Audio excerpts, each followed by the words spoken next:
Prashant sir, good afternoon. Good afternoon, Sumanto sir. Nice to meet you. Yeah, same here.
Am I audible? Am I audible, Rahul sir? Rahul sir, am I audible?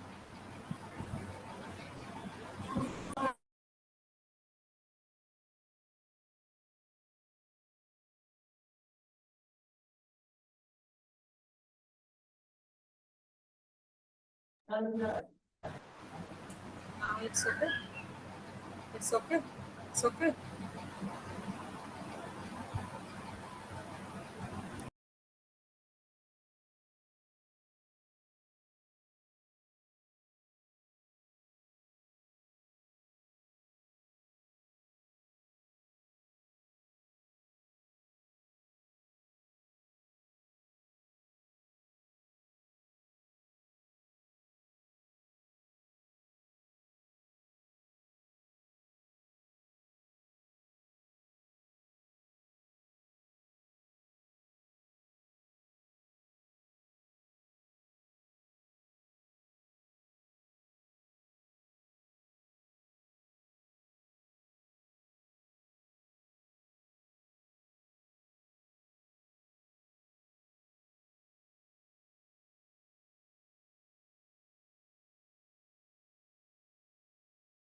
Hello, hello, Deepak sir.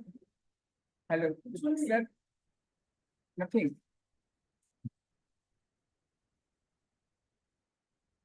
Hello Deepak sir आया ठीक से आवाज आ रहा है yes okay thank you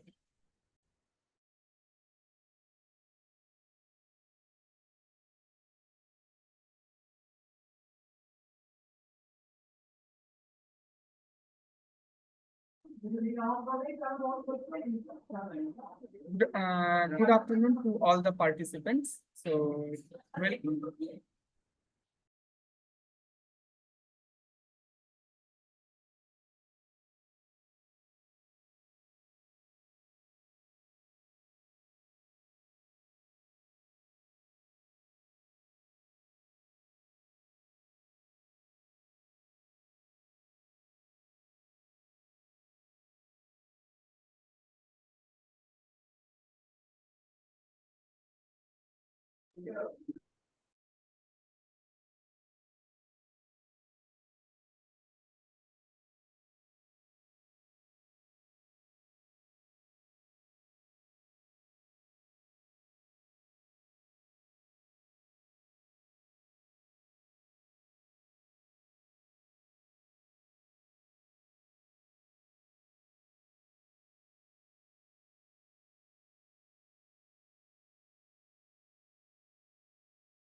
Hello, Prasan sir. Hello. Yes, sir.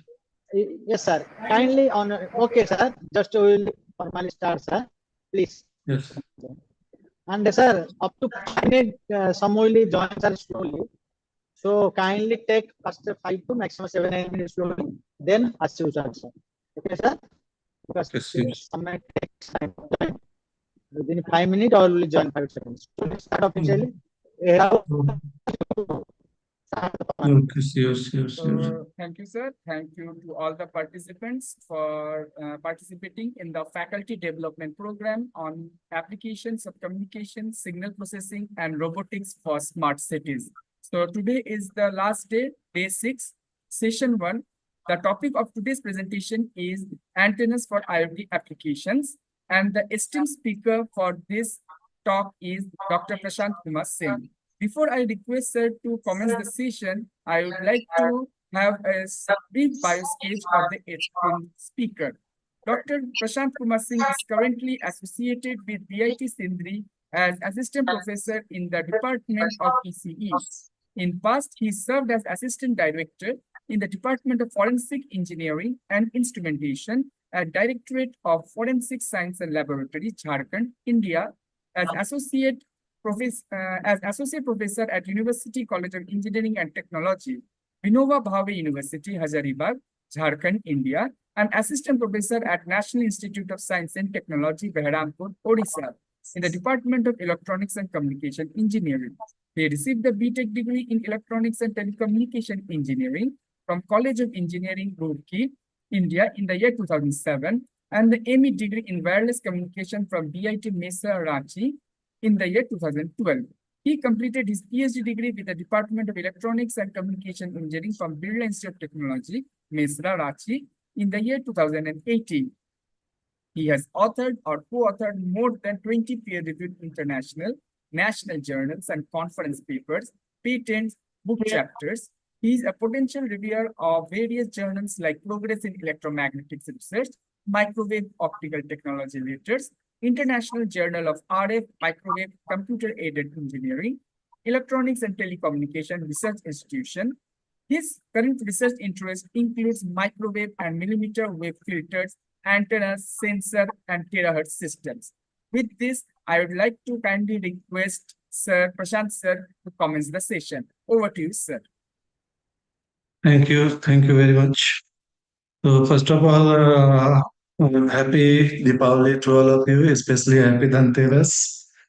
And good afternoon to all of you. Thank you, Dr. Deepak Sumanto Bhattacharya, sir, and all other members who are participating in organizing this particular faculty development program. Thank you, sir. So,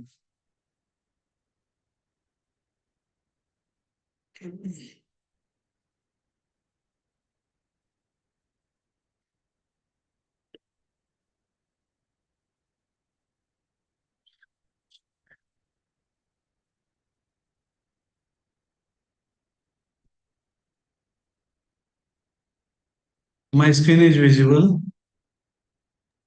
Yes, sir. You are visible. Yeah, thank you. Yes, sir. Yes.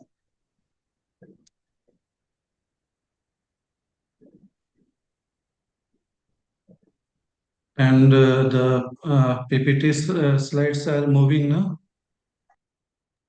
Yes, sir. It's moving. IoT barriers. Moving. Yeah, thank you. Thank you. So, thank you all. So, we start with the presentation. The topic is obviously, as Sir said, antennas for IoT applications.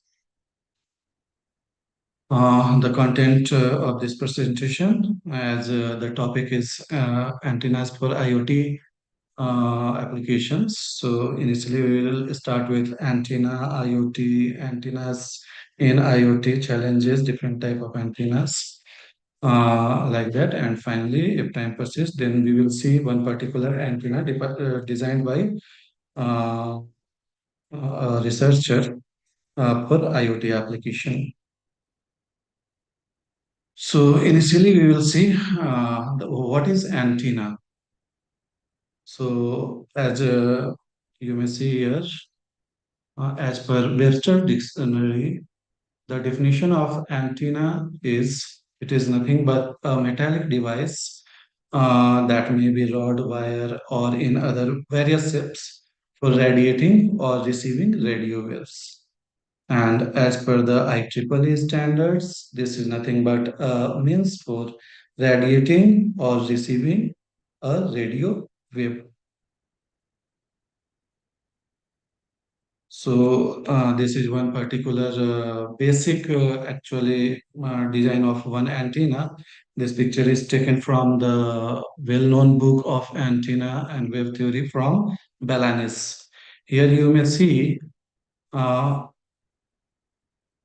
this is actually this particular portion. Initially, this is looking like a rectangle, and further, this is flare in the shape of horn.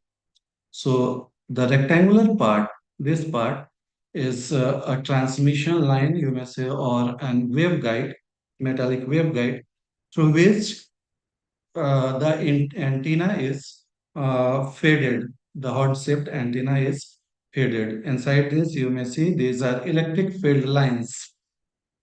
And as we are flaring the outer portion of this waveguide, this will take a form of antenna, horn antenna. Here, these electric field lines getting a shape of part of circle or curved lines. And at the opening, if you may see, it is well known from the time varying Maxwell's equation that a circulating electric field will generate a magnetic field. And further, the circulating magnetic field will generate again electric field. So here at the outer portion, this is nothing but the electric field uh, which is going to the air interface to proper impedance matching between the antenna and air interface. So this will form a circulating electric field. And further this in all direction, this will send a circulating magnetic field that will encircle this electric field lines. And in this way, further, this will go on to the distant places depending upon the intensity of these waves. So here, initially, first one is the source, then transmission line used to feed the antenna, then this part is antenna, and this is radiated free space where these waves are transmitted. So this is the transmission part. Again, as during reception, the same thing will happen that the radio waves coming from the free space to the air antenna interface, those field lines or waves will come in contact with this antenna, and this antenna further send these waves to the transmission line, and that will go to the destination through receiving circuits.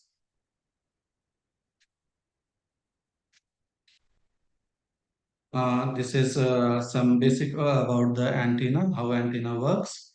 Further about the IoT.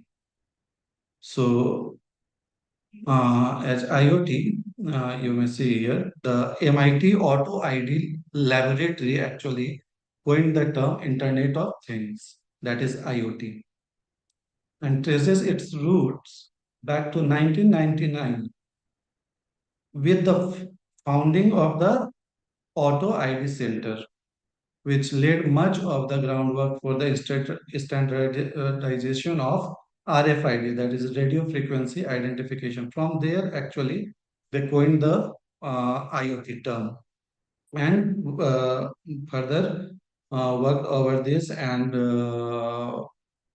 provided many solutions for the IoT system in terms of antenna and other devices. So, uh, uh, First, we will see what is RFID, from where we now come to the IoT devices.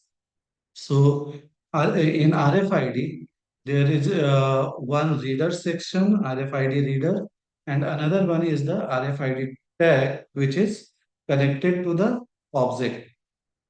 So, RFID is radio frequency identification technology, which is working on radio waves, which is used to automatically identify or track the objects.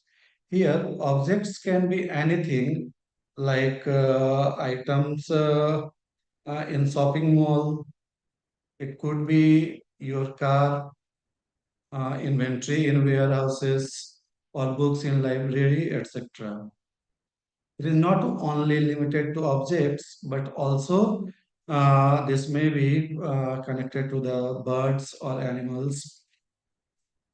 So here RFID tag is used to get attached with the object, as you may see here, the in yellow color, this is RFID tag, which is connected to the object, which is connected to the object, what you want to track or identify actually.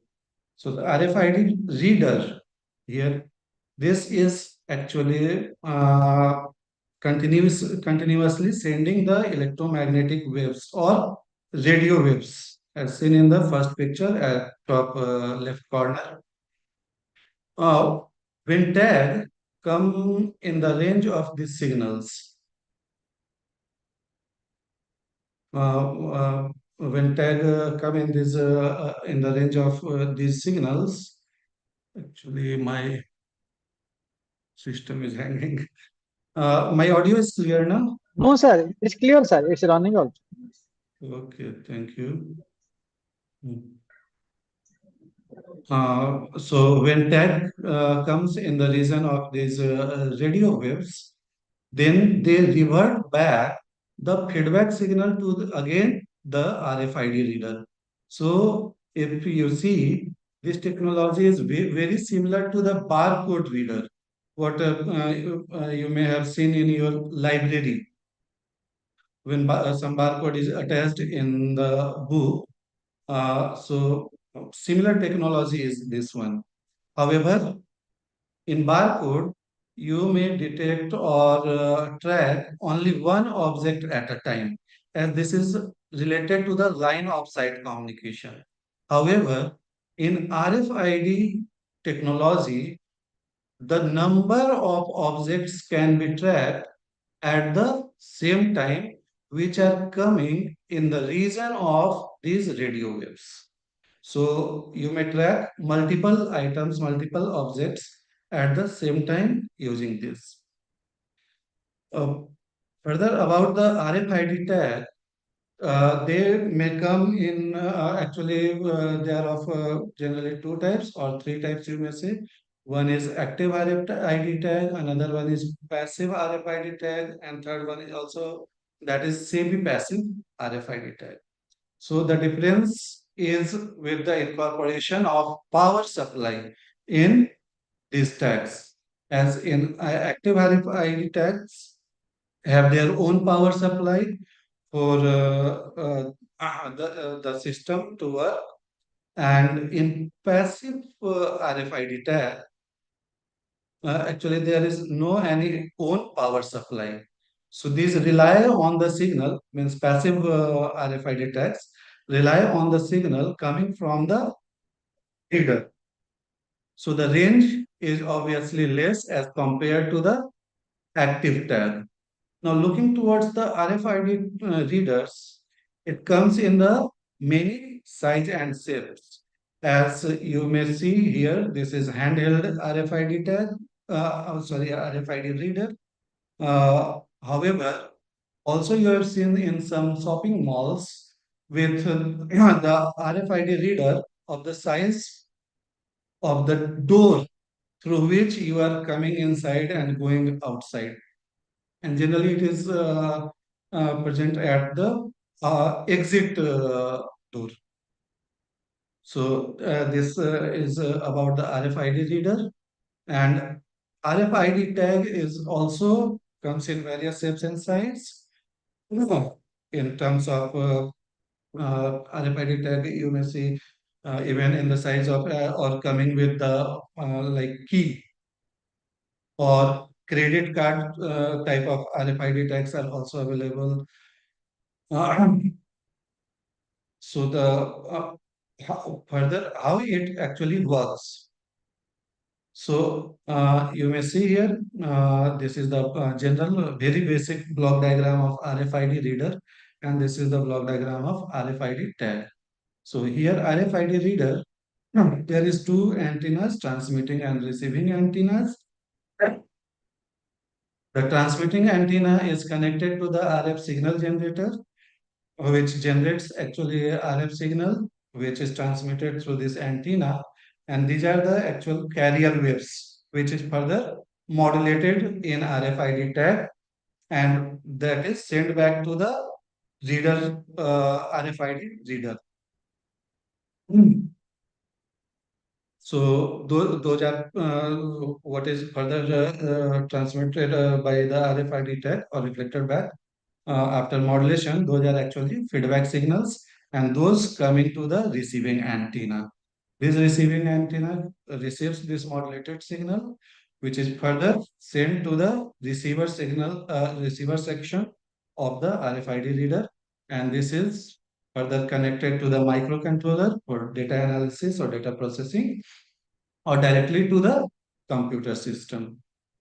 In RFID tag, there is one antenna, that is transceiver antenna, which transmits as well as receive. Initially, this will receive the signal coming from the RFID reader, which goes to the transponder section, and further, as this is the block diagram for actually passive RFID tag, where this tag utilizes or uses the energy which is coming from the radio waves from reader section.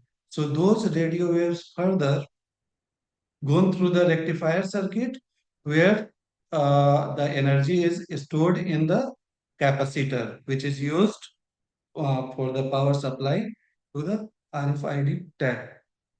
And this goes to the controller and memory section, from where these are further modulated and sent back to the transporter section, and further that to the transceiver antenna, which will send the feedback signal to the RFID reader for further processing.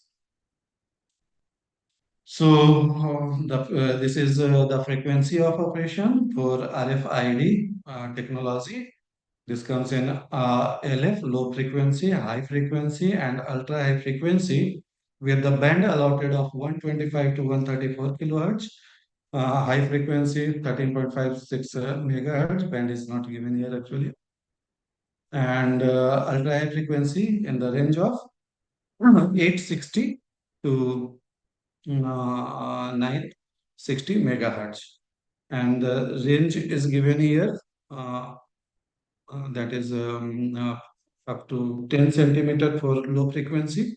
Means low frequency is used for the low distance communication, up to the 10 centimeter only. High frequency up to the range of 1 meter, and ultra high frequency up to the range of 10 to 15 meters. In UHF, actually, in India, if you see, even in Europe countries, the band allotted is 865 megahertz to 867 megahertz. This band is having the bandwidth of 2 megahertz. That is from 865 megahertz to 867 megahertz, that come in the ultra high frequency range, and its range is 10 to 15 meters. This is the basic working of these two. One is inductive coupling and far field coupling. There are two different circuits. The inductive coupling is actually related to the low frequency and high frequency, or you may say low range RFID communication. However, the far field coupling or you may say it as electromagnetic coupling, is used for ultra high frequency RFID system. So in low frequency, that is near field coupling or inductive coupling, what is happening here, this is clear from the actual figure, that when RFID reader sends some electromagnetic signals, that is in blue color, then these circulating fields will mutually couple to this, and in this is nothing but the inductor. So there is mutual coupling between these two inductors through these field lines. So this energizes this particular RFID tag circuitry, from where these carrier signals goes to the rectifier controller, and again this excites or uses the energy coming from the reader to send back the feedback signal. So reader is actually sending only carrier signal.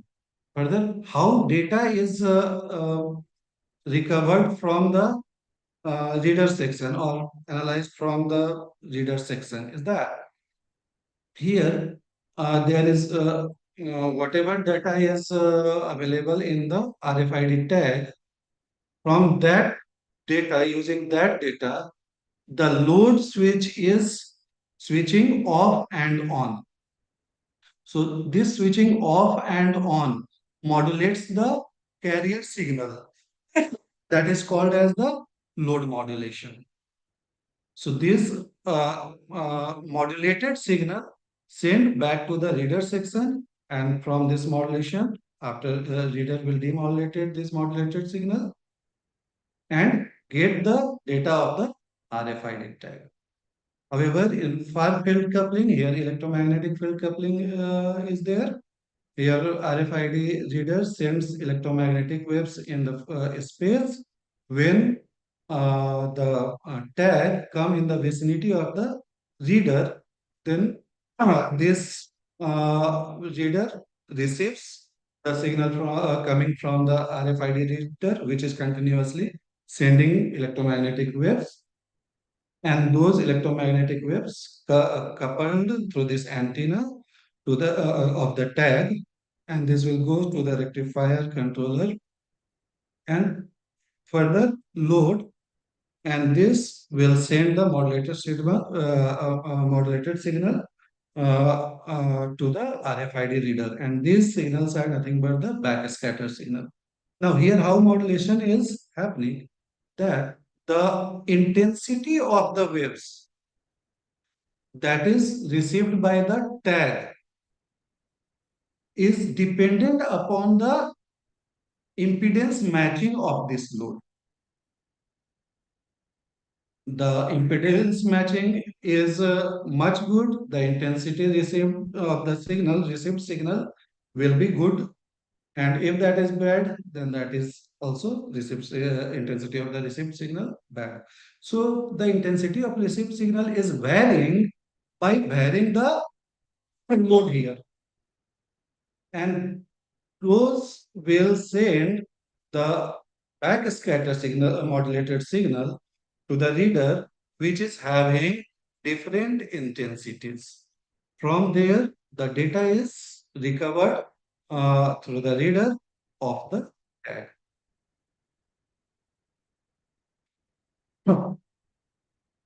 Now, coming to the from as this term is coined from the RFID.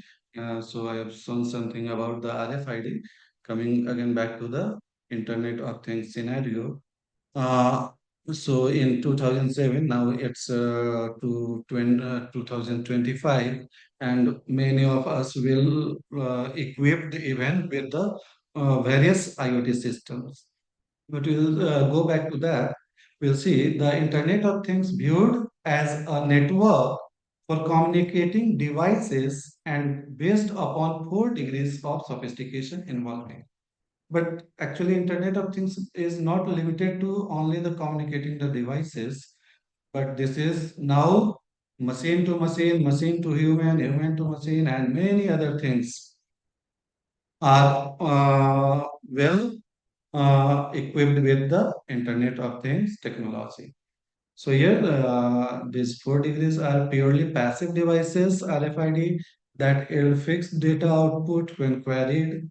Devices with moderate processing power to format carrier messages with the capability to vary content with respect to time and place. Sensing devices that are capable of generating and communicating information about environment or item status when queried. So obviously, sensor is one of the main part or key component of the IoT systems. That's why this is the thing which are making us capable of analyzing many of the like soil in agriculture. If you may see, then soil moisture, quality of soil, and various health related things through these sensing equipments. Further, devices with enhanced processing capability that facilitate decisions to communicate between devices without human intervention, introducing a degree of intelligence into network systems. What are the IoT enablers? Obviously, many of us knows it very well. That energy, intelligence, communication, integration, interoperability, and standards. Barriers, obviously, some privacy and security issues and governance, as without any authority, it will be impossible to have a truly global IoT. As we all know that no universal numbering system currently exists globally. So EPC Global, Ubiquitous ID are two different non-compatible ways of identifying objects.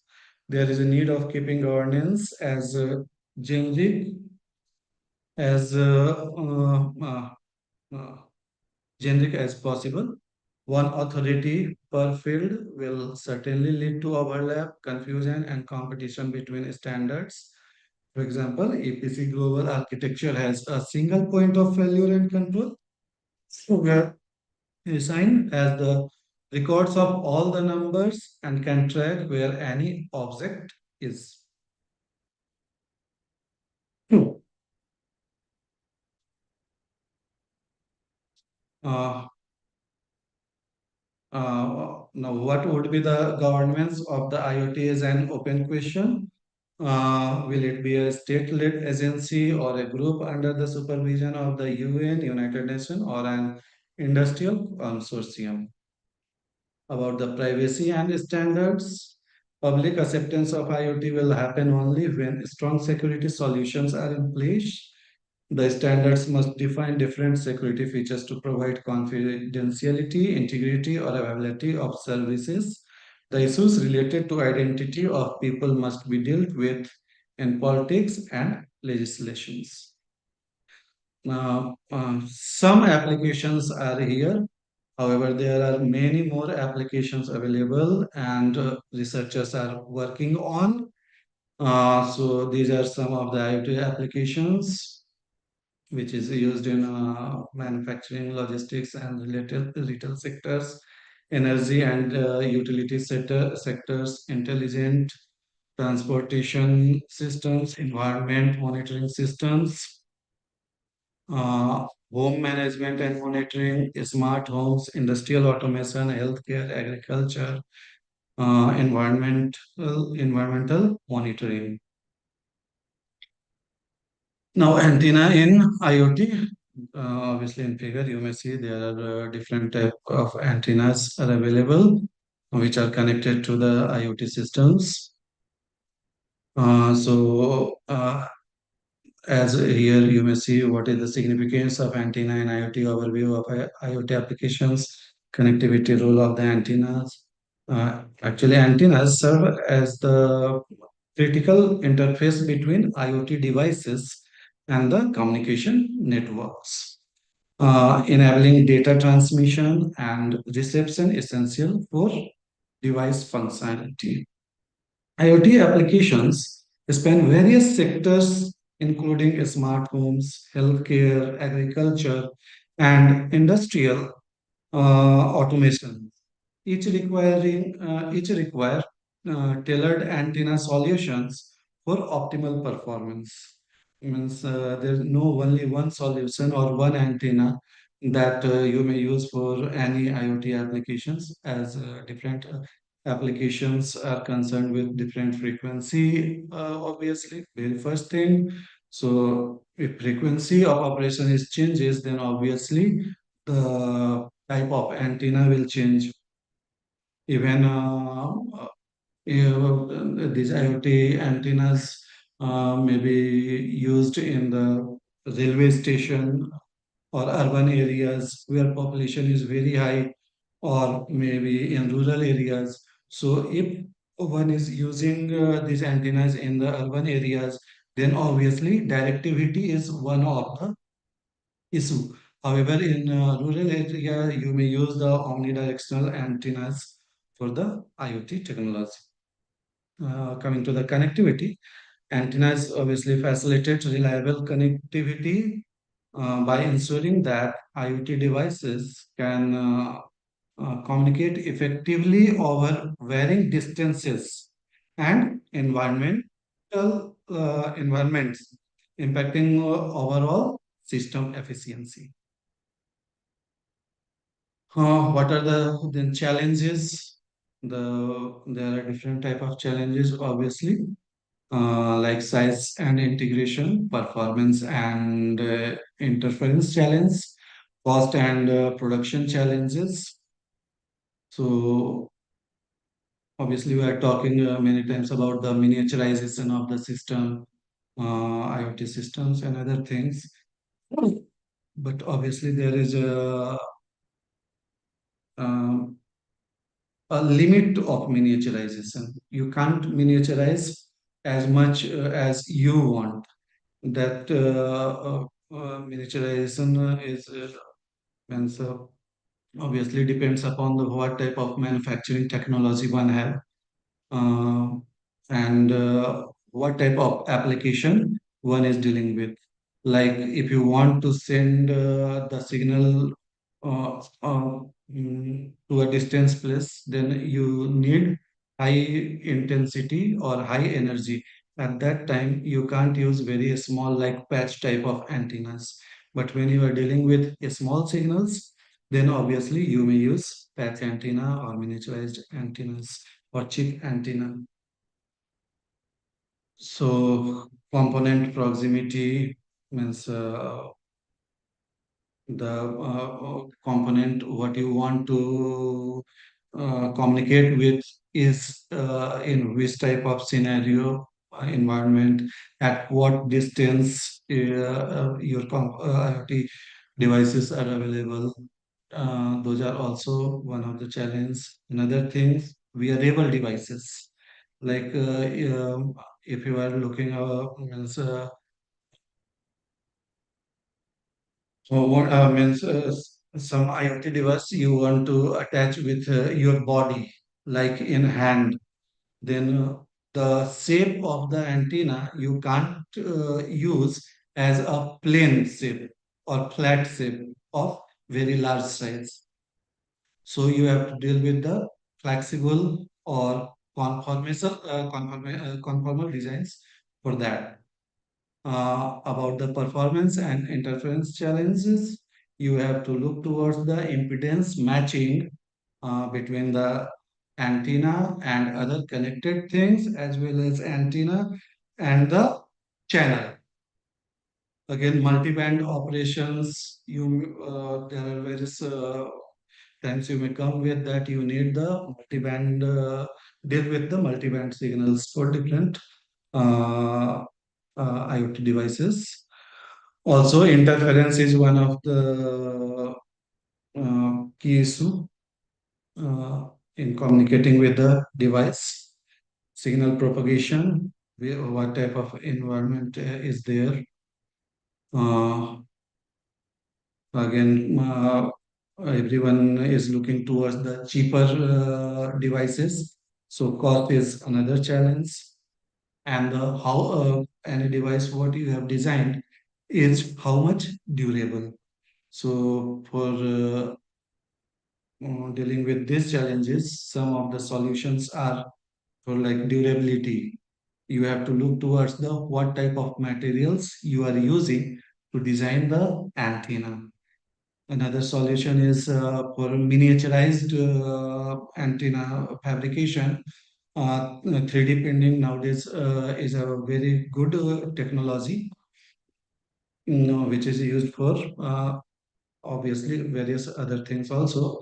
But antenna is also nowadays designed using the 3D printing technology. Other advanced techniques like beam switching techniques, MIMO, antenna technique, and other techniques are also available. What one can apply, and like I have told that for wearable devices, one may use the flexible antennas. So there one have to look over the degree of flexibility, that how much you are changing the shape of the antenna, and during changing the shape of the antenna, the performance is how much degraded. Uh, so these are some of the types of antenna which are means nowadays researchers are also working on. Even those are in use also, that is attached with the IoT devices for the transmission purposes. So these are there are different antennas, dipole patch, spiral, flexible, memory configurable, metamaterial based antennas, where uh, dipole antennas are obviously very well known antennas and are cheap, are very much suitable for smartphones. While looking towards the patch antenna, these are small in size and ideal for the wearable healthcare equipment, as these are using also the low power signals. So this will not harm any cells or tissues of the body. So this is the best suitable for the healthcare. Even these are used in the industrial and agricultural IoT applications. Uh, Even one of the metamaterial technology is also very much nowadays even well developed, and you may say even developing antenna technology, which is used for the high gain and the directivity. So microstrip antennas are lightweight and inexpensive, making them popular in IoT applications. These antennas save space for wearable health monitoring, smart home systems, and agriculture sensors. Their small size, superior performance, and ease of integration make them ideal for many applications. MIMO and beamforming antennas. MIMO and beamforming antennas were created because IoT applications are complex and usually involve metropolitan areas with significant interference. So this solution improve data throughput as well as signal reliability, also reduces the interference in congested situations like in smart cities and factories. Further, coming to the reconfigurable antenna, these are another important IoT antenna innovations, where the you may means change the radiation pattern, even the frequency of the operation of antenna by changing uh, uh, the you means by changing the active components. Actually, chip inductor, chip capacitors are coming for this. So if you are changing those the variable inductor or variable capacitors, means varying those inductance capacitance values, then you can change the frequency of operation of the antennas. Even during feeding time, if means multiple ports like in Mimo, multiple ports are used, and if you are changing the ports of feeding ports at different time, then you will see different means different direction of the radiation. So when you are designing any antenna, so first you have to look over these things like size, what means for a particular application, like if you are putting antenna in your wrist, then obviously the size of the antenna will be compared to the wrist size of the human. However, the antenna, if you are used for the invasive healthcare technology, sorry, non-invasive healthcare technology, yeah, during like breast cancer detection, suppose, then the antenna should be of the that much size that will come to the your body part and only send the radiated wave in a particular region where cancerous cells are present. So here directivity is also one of the main concern, and obviously the size of the antenna uh, which will send the signal in a particular direction. So how much you may miniaturize the antenna comparable to the your working. Second is material selection. Uh, Obviously impedance matching for proper power transfer, and the environmental factors also you have to look over that you are designing antenna for which type of region. Like if the temperature is changes, then obviously antenna property will change. This is one particular example. So if you are designing antenna for the region where or for the cold region, uh, and when you are designing antenna for the region having the higher temperature like Rajasthan, Gujarat, or cold region like Kashmir, the Himalayas, then obviously you have to look over the material and the antenna parameters. You have to change those things uh, that will match with the environmental conditions and properly propagate the signals. Now, performance parameters for the IoT antennas are obviously antenna gain, antenna efficiency, radiation pattern, bandwidth, VSWR. These all things actually differs from application to application. So you have to first look over for what type of application you want to design the antenna. So the gain you require the higher gain or lower gain. You need the radiation pattern omnidirectional or directional with having how much beam width.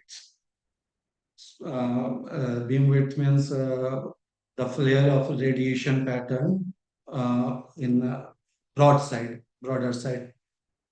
Second, frequency bandwidth, like initially I told about the RFID frequency band. So what we are using in India, that is allotted for India, that is of 2 megahertz frequency bandwidth. So you have to, if you are designing antenna for RFID, then you have to look over that the bandwidth must be of 2 megahertz only. Further VSWR, that is voltage standing wave ratio. This is related to the VSWR. Many of you will know that this is ranges from the 1 to infinity. So for one is the condition of uh, one is the condition of mm, zero reflection, or means and infinity is 100% reflection. So for proper radiation of the signal, obviously the VSWR should be near to the 1 and below 2, if VSWR you are achieving below 2, then that is okay. 1 is ideal condition. Now coming to one of the paper that is published by Yang in IEEE Internet of Things Journal, volume 11. This paper published in January 2024. So here he has designed one antenna for IoT application, and also shown the application means incorporated these antennas in different scenarios. Here you may see. So we will see now how this particular antenna works actually.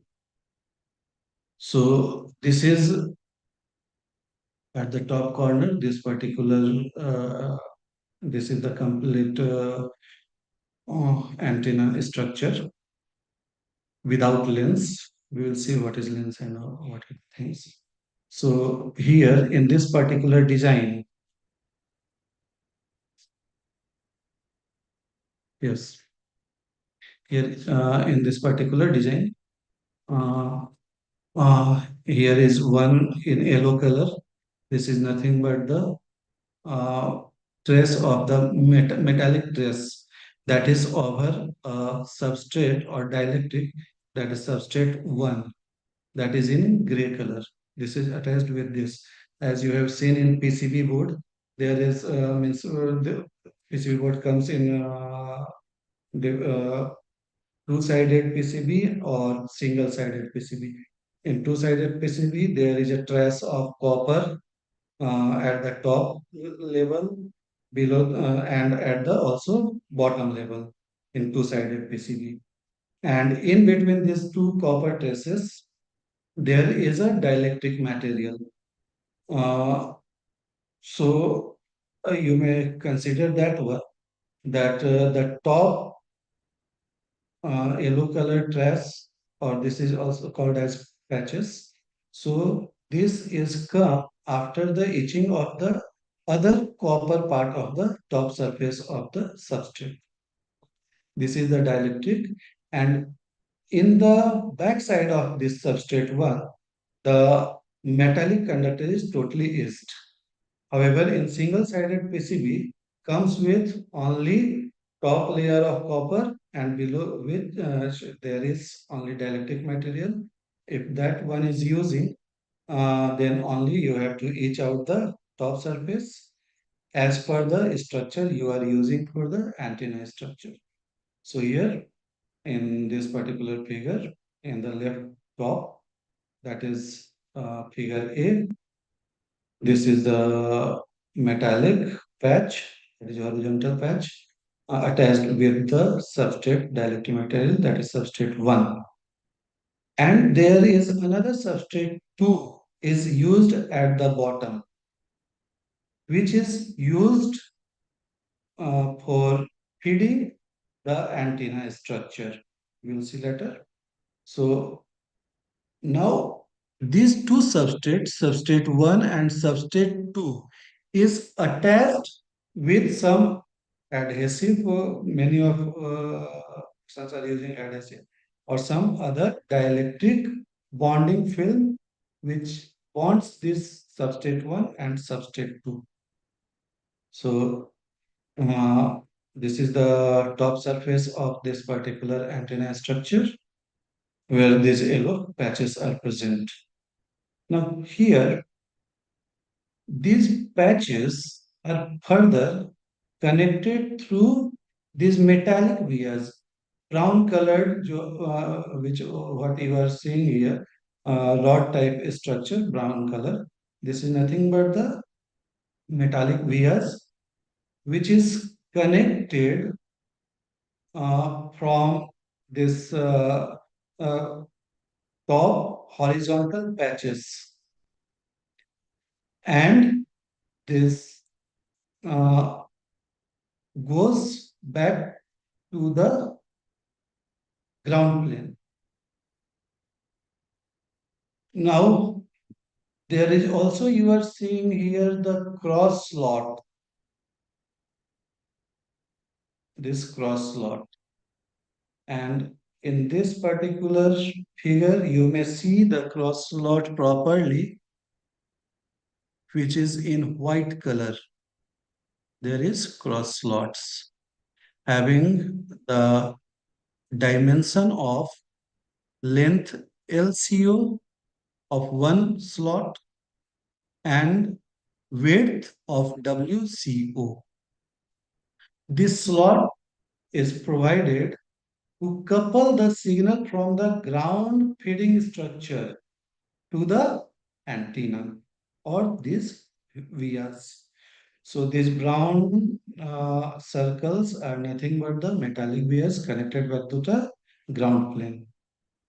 And these white lines are, these are slots, cross slots. Further, going to the substrate 2. In substrate 2, you may see again these two orange colored patches. These are also metallic patches through which this, this antenna structure is fed or energized. So here two ports are used in this structure. One is port 1 and another one is port 2. Here in this figure, you may see the proper uh, top portion of this substrate 2. Here, this line, this is the microstrip line having the width of WF, that is having the impedance of 50 ohm, through which the source is coupled to these lines. Again, for impedance matching, it has used the inducting and capaciting patches connected with this 50 ohm transmission line. And here in between this, you may see this in a 3D type of shape, where you may see one structure that is vertical is completely at the bottom plane of the substrate 2.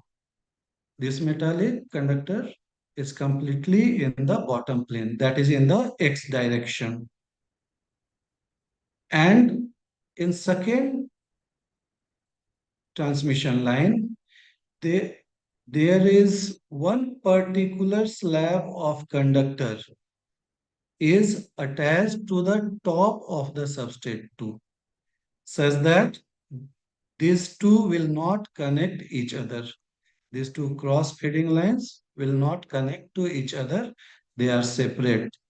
And these two will provide energy to these slots. These slots are also oriented cross-coupled. We are using one in X direction and another one in Y direction. So these are the two slots in the ground plane of the substrate 1. And other parts, leaving the slots, other parts of the ground plane is completely metallic. So through, obviously, the electromagnetic waves can't pass through or couple par the metallic ground. So to couple these to the antenna or upper patch or these vias, obviously you need some slots at the ground plane of the substrate 1, such that the electromagnetic fields will couple to the antenna structure. And further, so now this is about the explanation of this particular structure. And this antenna structure actually is nothing but the mm, magnetoelectric dipole structure. So here magnetic and electric both are both components or both fields are utilized to create the radiation.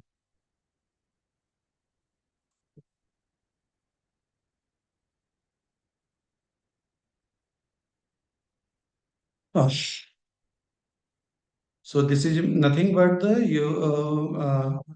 these two ports here are actually used to get the dual polarization. One, when you are feeding port one, then you will get polarization in one particular direction. When you are feeding port two, then you will get the polarization in another direction.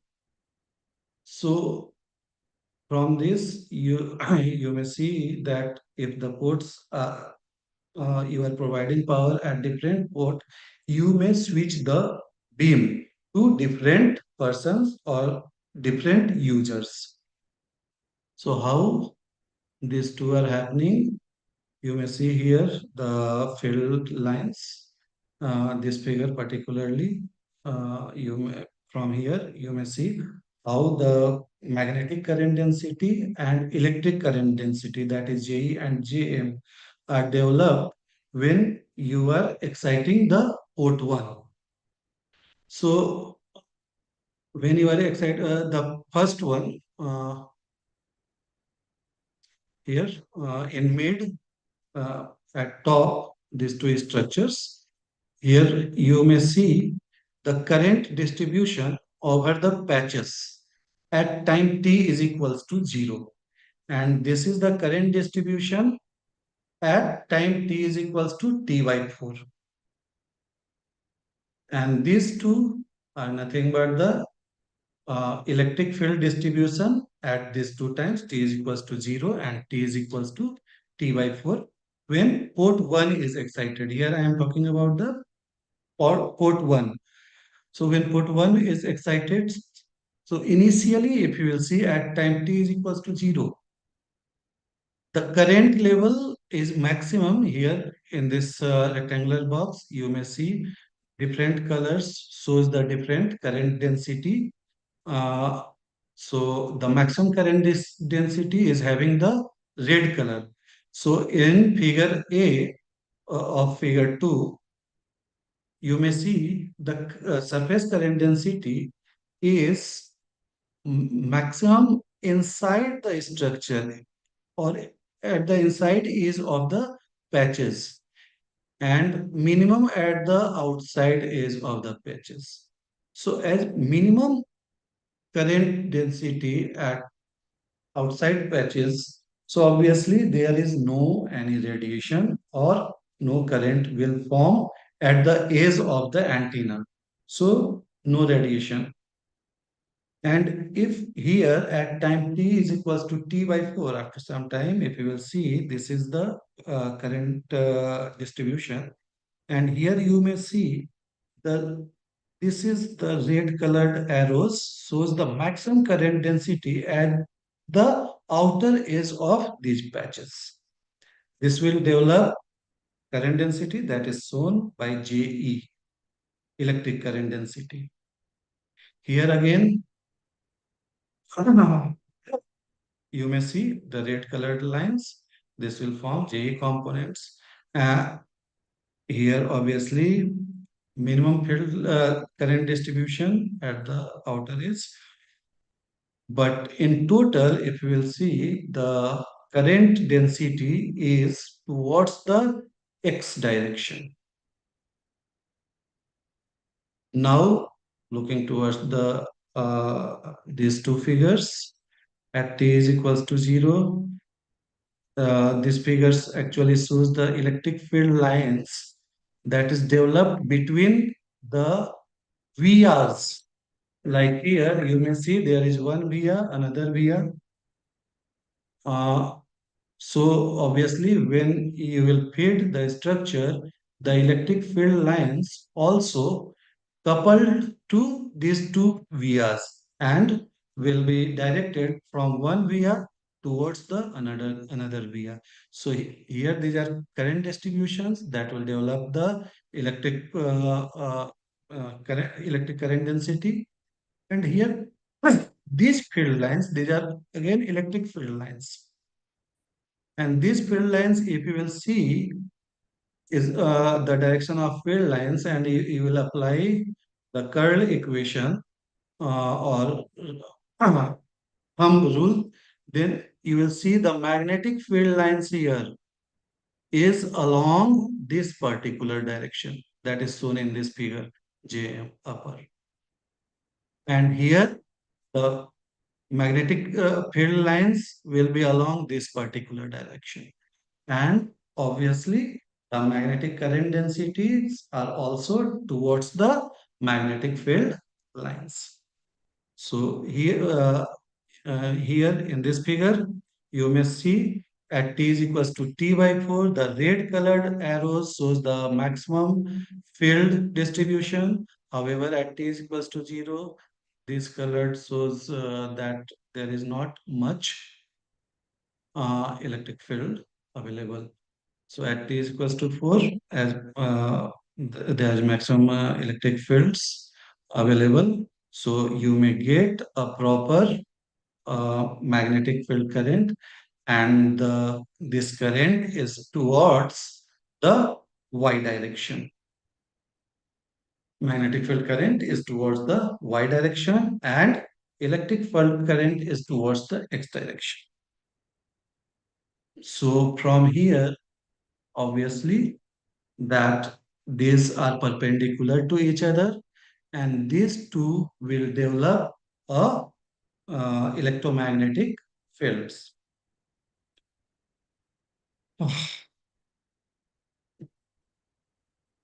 So, as depicted here, that is uh, here you may see the magnetic current is induced due to the Vias, and the electric current is introduced due to the top patch of this antenna. So this type of antenna, which develops the magnetic dipole, uh, is called as magnetoelectric dipole, as the two participate in this particular structure. And here is the simulated results of this particular antenna when one is feeding the port 1.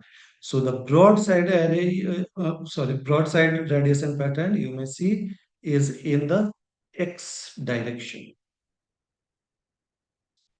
That is clear from this particular radiation pattern. And looking to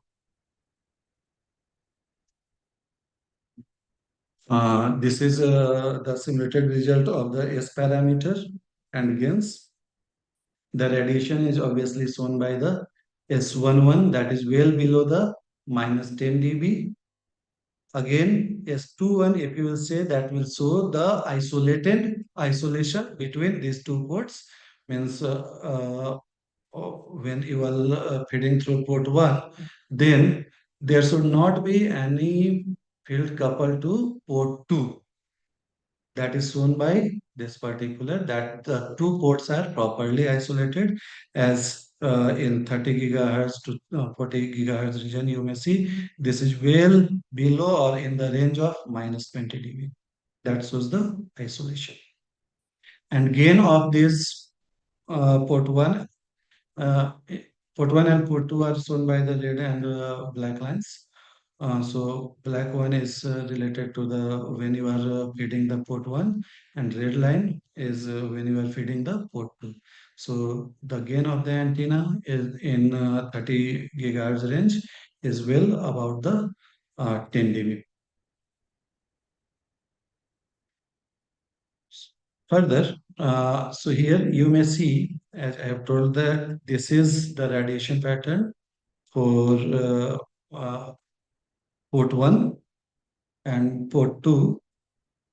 So when port 1 means you are exciting one particular port, then the direction of this uh, broadside radiation is in x direction, and the structure is symmetrical. So when you are hitting port 2 only, then this uh, radiation pattern will rotate it towards another direction.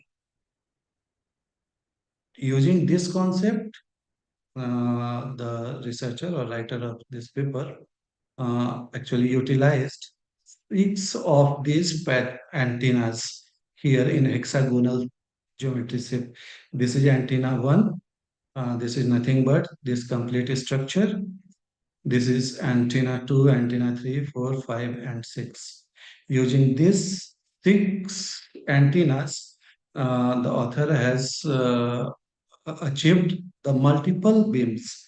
As here, you are seeing a single beam when you are feeding one port, and here there are a number of ports, and by applying signal to different ports, two ports with attached with one antenna, you may see. So here is total 12 number of ports. And by feeding different port, you may get the radiation pattern in different directions. Further, to get the directions, this he has used different shaped lens, and actually these two are previously used shapes, and this author has used this particular shape, that is nothing but the quasi-spherical lens. As here you may see what he have designed, that wideband quasi-spherical lens antenna module with 2D switched beams for 5G millimeter wave IoT applications. So 2D means the structure, and quasi-spherical means this is not completely in the shape of a sphere, but this is taking some part, upper part and some lower part, and attach these two. So this is the quasi-spherical lens, and he applied this lens over this hexagonal antenna structure. This brown and white colored structure is nothing but this antenna structure. So over this, he has applied a particular lens, and using this, he has achieved, you may see here, multi-directional. Here, without lens, this is pink colored radiation pattern, and with spherical lens, the red colored radiation pattern, with extended hemispherical lens, blue colored radiation pattern, and quasi-spherical lens. This also miniaturized the size of the antenna system. When you are using quasi-spherical, you may get the black colored radiation pattern. And in all the three structure which are using the lenses, those you may see are having multiple direction of radiations with a particular directed radiation in broadside where you want to direct the antenna, and having the obviously back lobes which must be minimized as much as possible, but practically it is always present there. But the direction, if you may see, the directivity of the antenna is very much high as compared to the antenna system without lens. This is the gain of the antenna with and without lenses. So with quasi-spherical, this is the peak gain of the antenna in different frequencies from 25 to 40 gigahertz. And now here, this is actually, you may see here that this radiation pattern is only when the port 1 is excited. So the symmetry of the structure, this structure shows that when port 1 is excited and suppose the radiation is in y direction here, then if port 6 is directed, then the radiation would be along in between the x and y direction. Similarly, other different ports gives the radiation in different directions.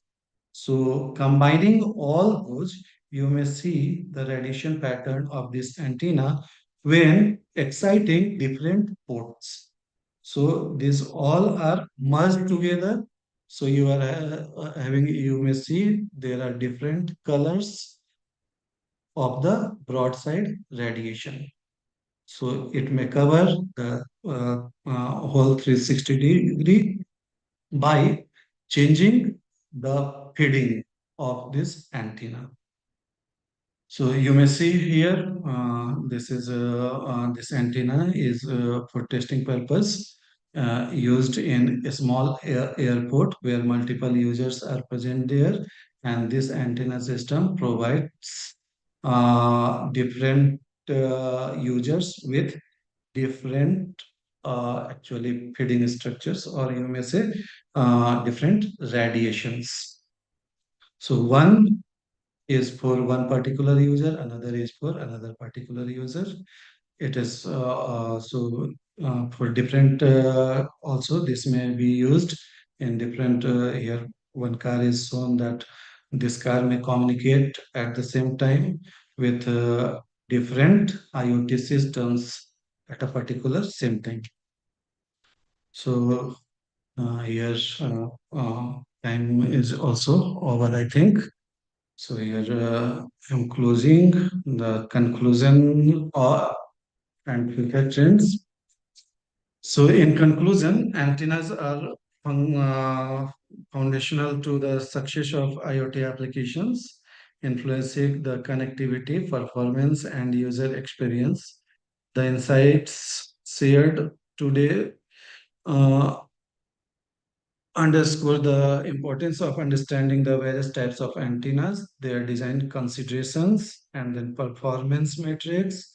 Looking ahead, emerging technologies such as metamaterials and software-defined antennas promise to revolutionize antenna design, paving the way for even more advanced IoT applications and enhanced connectivity in the future. These are another things. Many of the researchers are also means of signal processing and antennas are combinedly working in the projects, as one project is not of the one particular thing, like one is working on antenna only, then that is not a complete project. So if one shake hands with other technology persons, then it is very good to get complete insight or complete project over related to the IoT systems. Thank you. So if anyone have any type of query or may say something about the presentation, then you are welcome.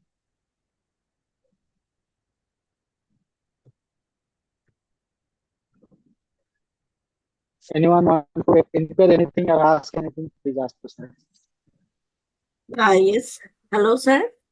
Yes, ma'am. Yes, sir. Good afternoon. Very nice Yes. presentation. Myself, Nivedita Mukherjee from ECBBIT. Yes, yes, ma'am. Sir, actually, I want to know that is the your topic is antenna for IoT applications. So that can be used for the SAR measurements, specific absorption rate measurements for human beings or plants body. Yes, ma'am. Kindly repeat the question, ma'am. Yeah, that's your topic is the antenna for For IoT IoT application. applications. Yeah. Yes, yes, ma'am. Yes. So that applications can be used for the SAR specific absorption rate measurement for human Yes, beings ma'am. and plant. Yes, ma'am. Means obviously one can design and for the measurement of SAR, which obviously may affect the means human body also if there is very high SAR. So if means antenna obviously get the radiation of any type of uh, electromagnetic signals coming near the human body that is already available in the environment or coming from the particular device. So Okay. that by means by receiving those signals and analyzing those signals, obviously one may compute the SAR of that signal. Okay, sir. So that is under research. No? Ma'am, actually, I have not worked on that field and even not gone through those papers. So research is going on or not, I can't say. But yes, this is one of the very good topic because many of the researchers are working on the health effect by the electromagnetic waves or microwaves what we are using for communication. So how much SAR is coming? That is a very good topic, ma'am. Sir, impedance matching effect, that performance, how effect on IoT antenna? Ma'am, impedance matching is actually means even in electrical circuit or in any type of antenna, impedance matching is very necessary part, ma'am. Because first That thing, affects the performance of an IoT antenna, impedance matching. yes, ma'am, obviously, impact is Okay. there because some signal you are getting even in front and back end, everywhere you need the impedance matching. Like whatever signal is received by the antenna, that's that those signals should go to the receiver section, circuitry section. And if the circuitries, the front end of the receiver circuitry section and the back end of the antenna is not properly matched, then those signals will not be properly sent to the receiver, and there is some degradation in the signal. So obviously at that part, when you are sending some signal to the air interface at the front end of the antenna, if you are not matching the impedance of the channel or and the impedance of the front section of antenna, No, if sir. that is not properly matched, No, sir. so That is the obviously, question. Not matching. Yes, maximum power transformation matching is important, but the performance of this impedance matching, I want to ask for yes, the IoT antenna. If we use that, performance is not very greater, or that is the minimum that we can get the maximum power transformation using the IoT antenna. yes, ma'am. That the performance levels are I want to know. Means what is the performance level of impedance Yes, sir, matching in yes, sir. IoT Yeah. antenna? Uh, Yes, ma'am. So, Sir, yeah, what is the frequency band actually used commonly in IoT communication? ma'am, means maximum of the IoT application what one is using is unlicensed band. Okay. Obviously, unlicensed band. And what nowadays what we are using is sub-millimeter wave range, means below 6 gigahertz. Mm. Okay, that is actually used in what IoT devices uses nowadays. But the professionals or researchers are working on higher frequencies also to get the better data rates, even to diminish the interference and other issues, as the lower frequency bands are already congested. Okay, so Okay, sir. Broadband uh, application. yes, Okay, sir. Thank you so much, sir. thank you, ma'am.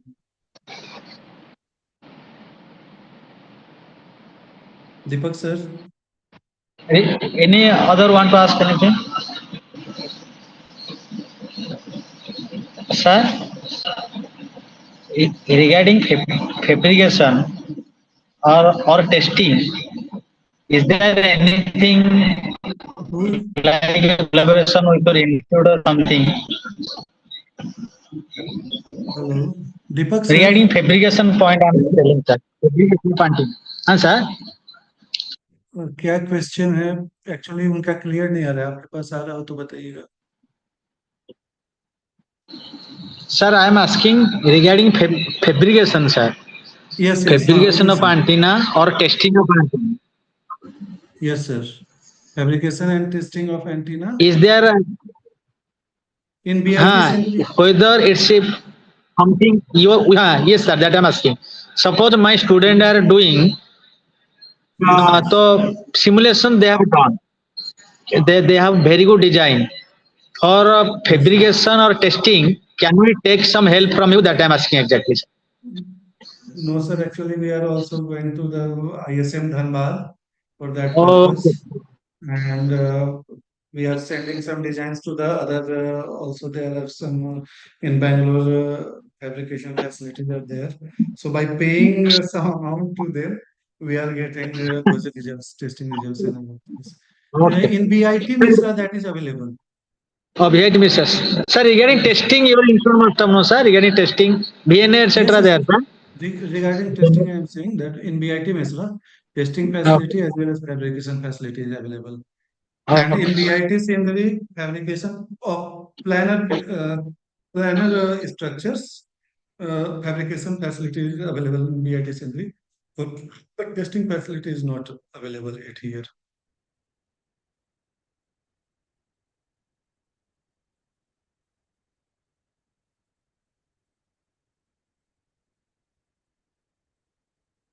Sumanto sir? Deepak sir, you are not audible, sir.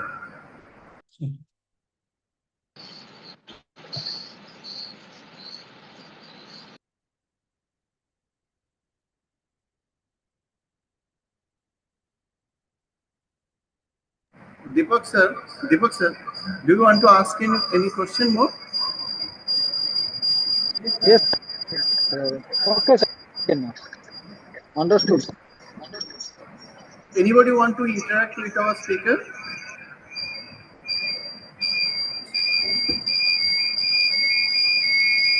Oh, okay. Deepak sir, can I close the session?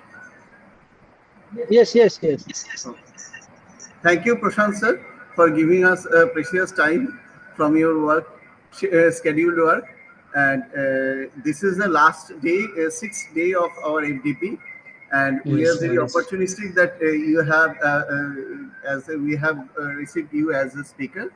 Thank you for your excellent speech and the presentation, elaborated presentation on antenna IoT applications. I hope the participants have gained lot of knowledges on that field, and in future they can implement their knowledge in their research work and other activities. Thank you, Prashant sir. Thank you once again. Thank you, Sumanto sir, Deepak sir. Okay, so may I leave now? Yes, yes, Okay, yes. sir. We can. Oh, thank you.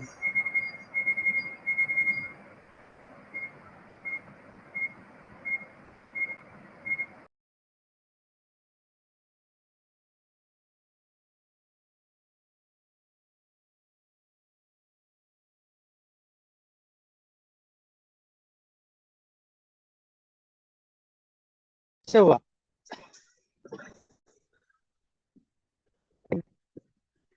Sir अभी मेरा voice आ रहा है हाँ, देखिए ना my voice is coming whether my voice is coming or not check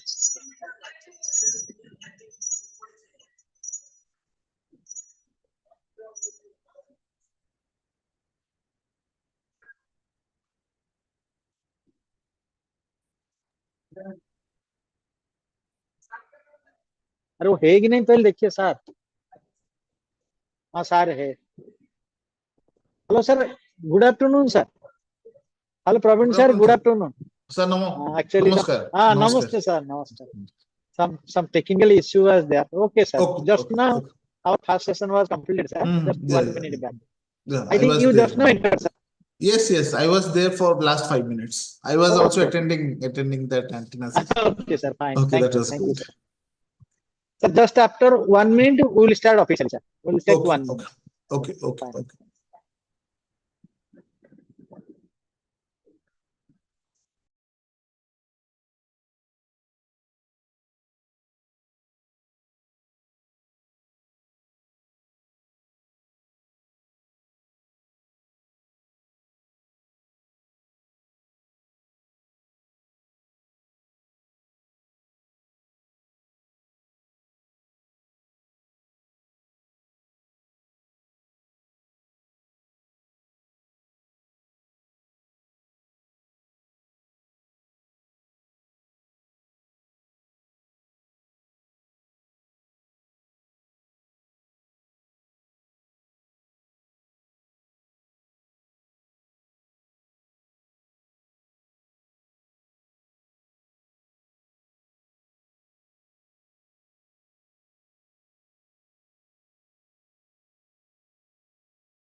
Hello, Deepak sir. Audible? Hello, Deepak sir. Audible? Yes, Rahul sir, audible. Hello, Rahul sir. Hello, hello, hello, Rahul sir. Am I audible? Yes, yes, you are audible.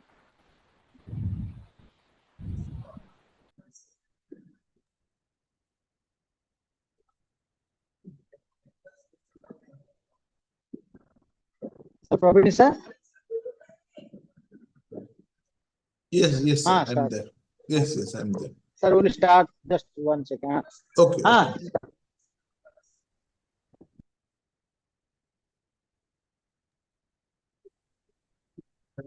Once again, a very good afternoon to all the esteemed participants and to the speaker. So welcome all of you to the Faculty Development Program on Application of Communication, Signal Processing and Robotics for Smart Cities. And this is the day 6, session 2. The title of today's lecture is multi-user, multiple input, multiple output, MIMO communications through binary flower pollination algorithm based user and antenna. So the esteemed speaker for this talk is Dr. Pravina Patnaik. So before I request her to comment on the session, let me have the opportunity to brief a little bit about the esteemed speaker. Dr. Pravina Patnaik obtained his Bachelor of Technology from Biju Patnaik University of Technology in 2007. He obtained his Masters of Technology from Biju Patnaik University of Technology in 2012 and PhD from Indian Institute of Technology in the year 2017. He joined National Institute of Technology, Silchar in the year 2018.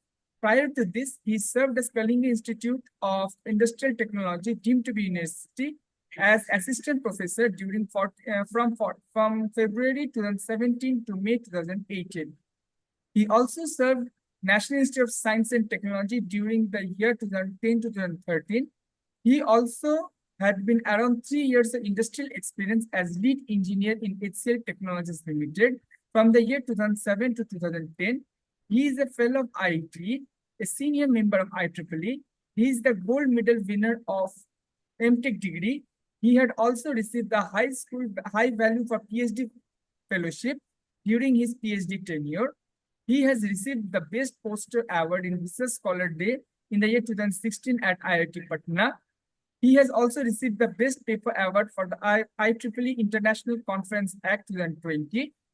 He is a fellow of the IIT India. He is a senior member of IEEE. He is a member of the IEEE Communication Society and IEEE Vehicular Technology Society.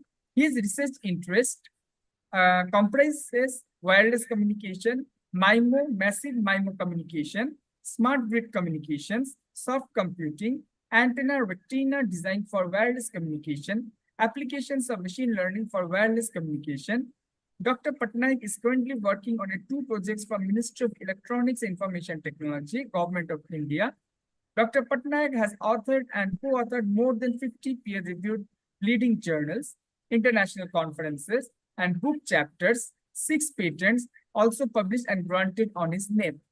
With this, I would kindly request Prabir Patnaik, sir, to commence the session. Over to you, sir. Okay. Thank you. Thank you, Deepak sir and Rahul sir, for giving me an opportunity to interact with the different faculty members from different organizations in this 5-day FDP workshop.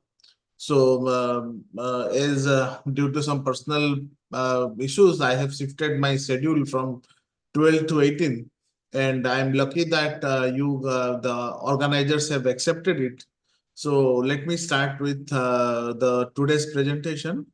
So, today I have been assigned to give a presentation on uh, just a minute. Let me share my screen.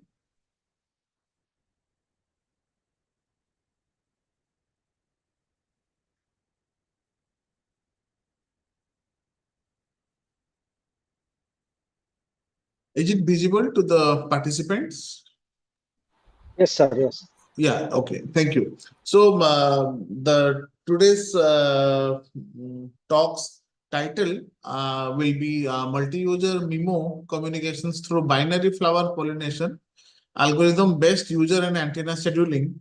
So here a brief outline for today's presentation, introduction, objective methodology that we have used, that is the binary flower pollination algorithm, and the result and discussion we will have, and we will see the conclusion and references.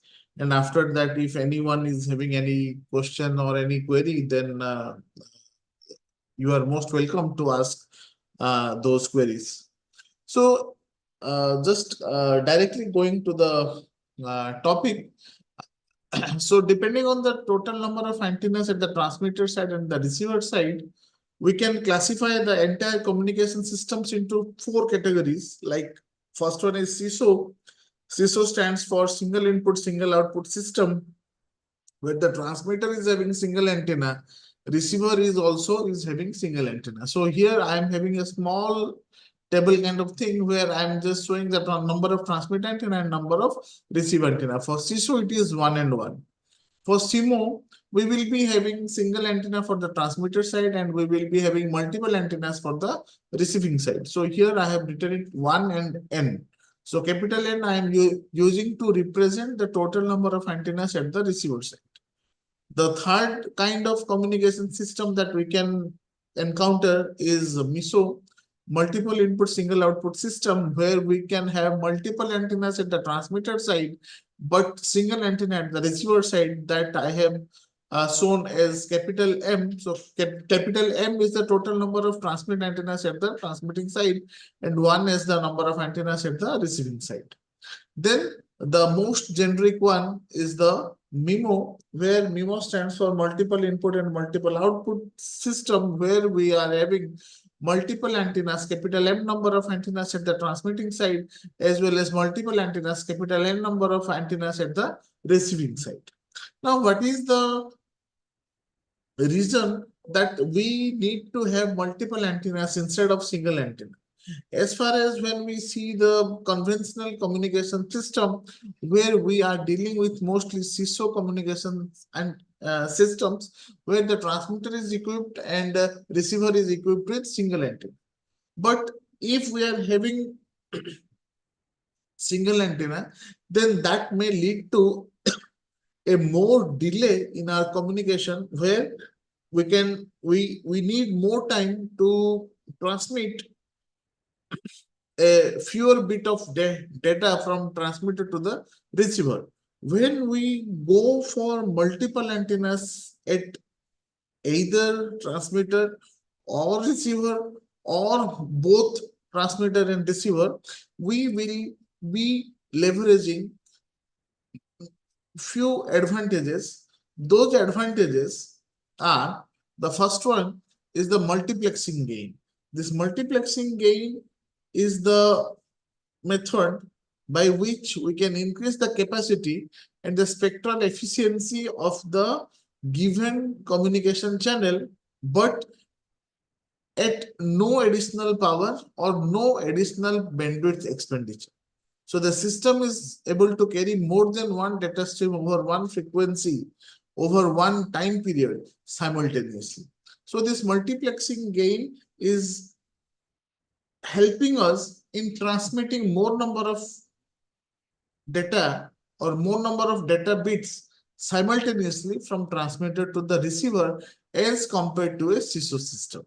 So if we go for a multiplexing gain factor, so that multiplexing gain factor will be minimum number of antennas present at the receiver, comma, and antennas present at the transmitter side. So this multiplexing gain is going to be the minimum number of capital M, comma, capital N. That means, suppose if my capital M is 5 and capital N is 3, then minimum of 5, 3 is going to be 3. So by using a 5 cross 3 MIMO antenna system, my data rate or my capacity of the channel or my spectral efficiency is going to be increased by a factor of 3 as compared to CISO. That means in CISO, we can have one parallel data pipe through which we can transmit data from transmitter to receiver. But when we use multiple antennas at transmitter and receiver, in this example, we will have 3 parallel data pipes through which my data can be transmitted.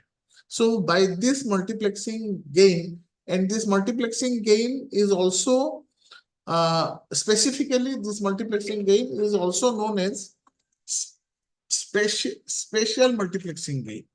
Because why it is called a spatial multiplexing gain? Spatial multiplexing gain because now these multiple antennas, they are present at different space coordinates. So due to these different space coordinates, it is called as, this kind of multiplexing is called as spatial multiplexing gain. Coming to the second kind of advantage, that is the diversity gain.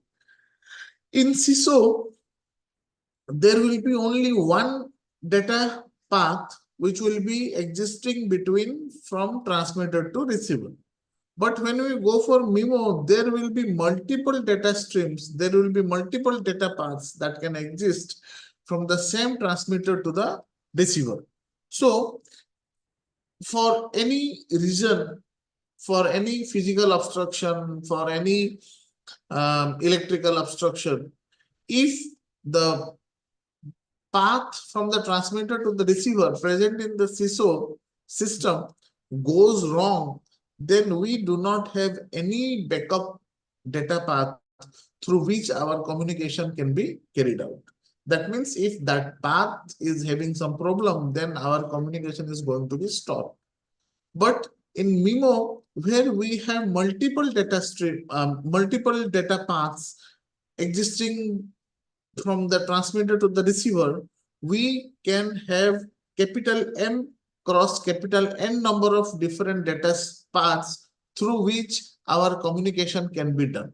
So if any one or any two of those paths are going to be problematic, we will be having other different paths existing from that same transmitter to receiver through which our communication can be carried out. So that is known as spatial diversity gain. So this spatial diversity gain mitigates the fading and increases the coverage and improves the quality of service. So this diversity gain, as multiplexing gain is known as spatial multiplexing gain, this diversity gain is also known as spatial diversity gain.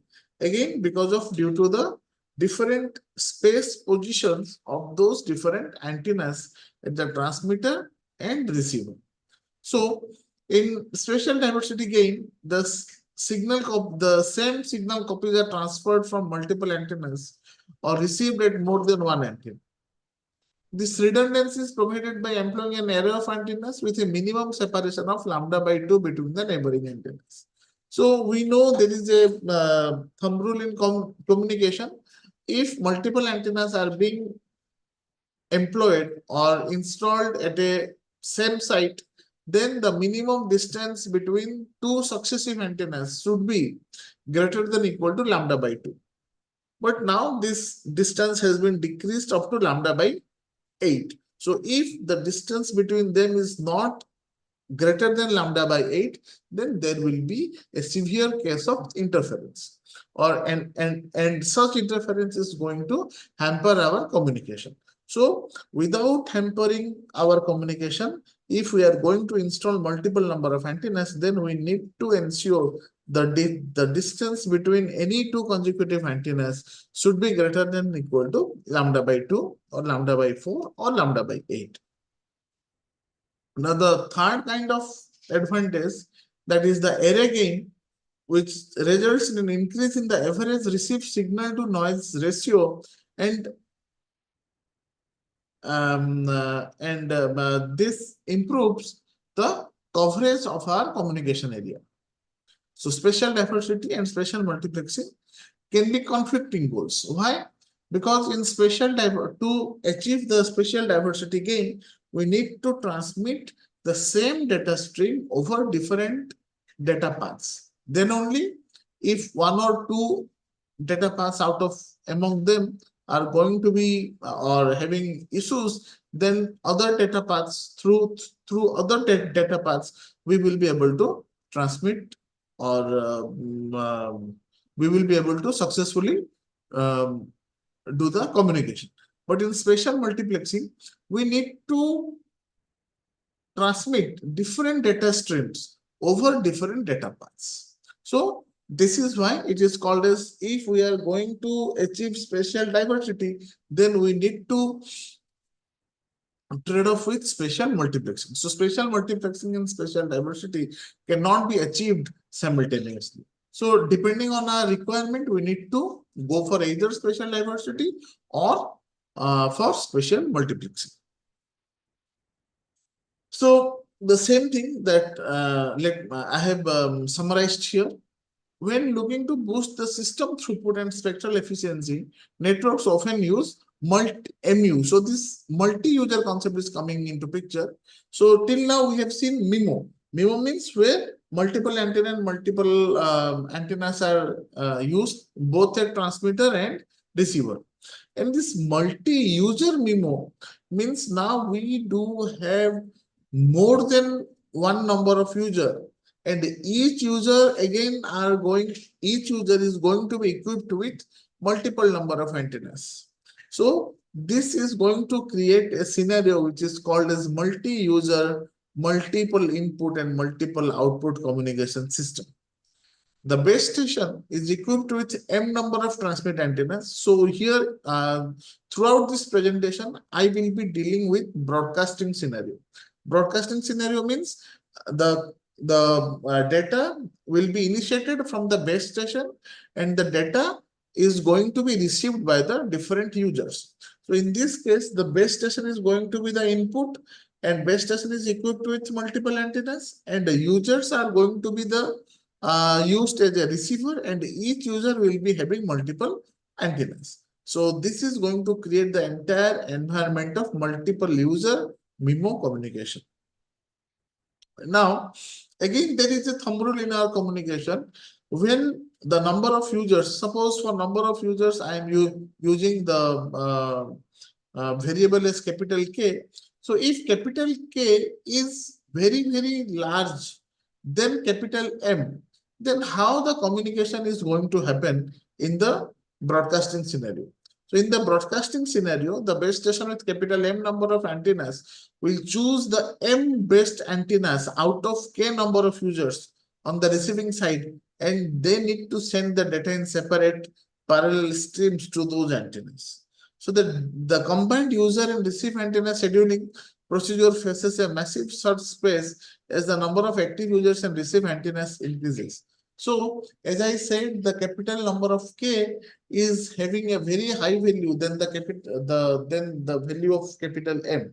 That means there are so many users equipped with capital N number of antennas, and the base station is having suppose thousands of antennas. Then how to choose thousand number of thousand number of users out of this total number of users? Suppose capital K is 5,000 users, then how we will select those 1,000 users out of those 5,000 users?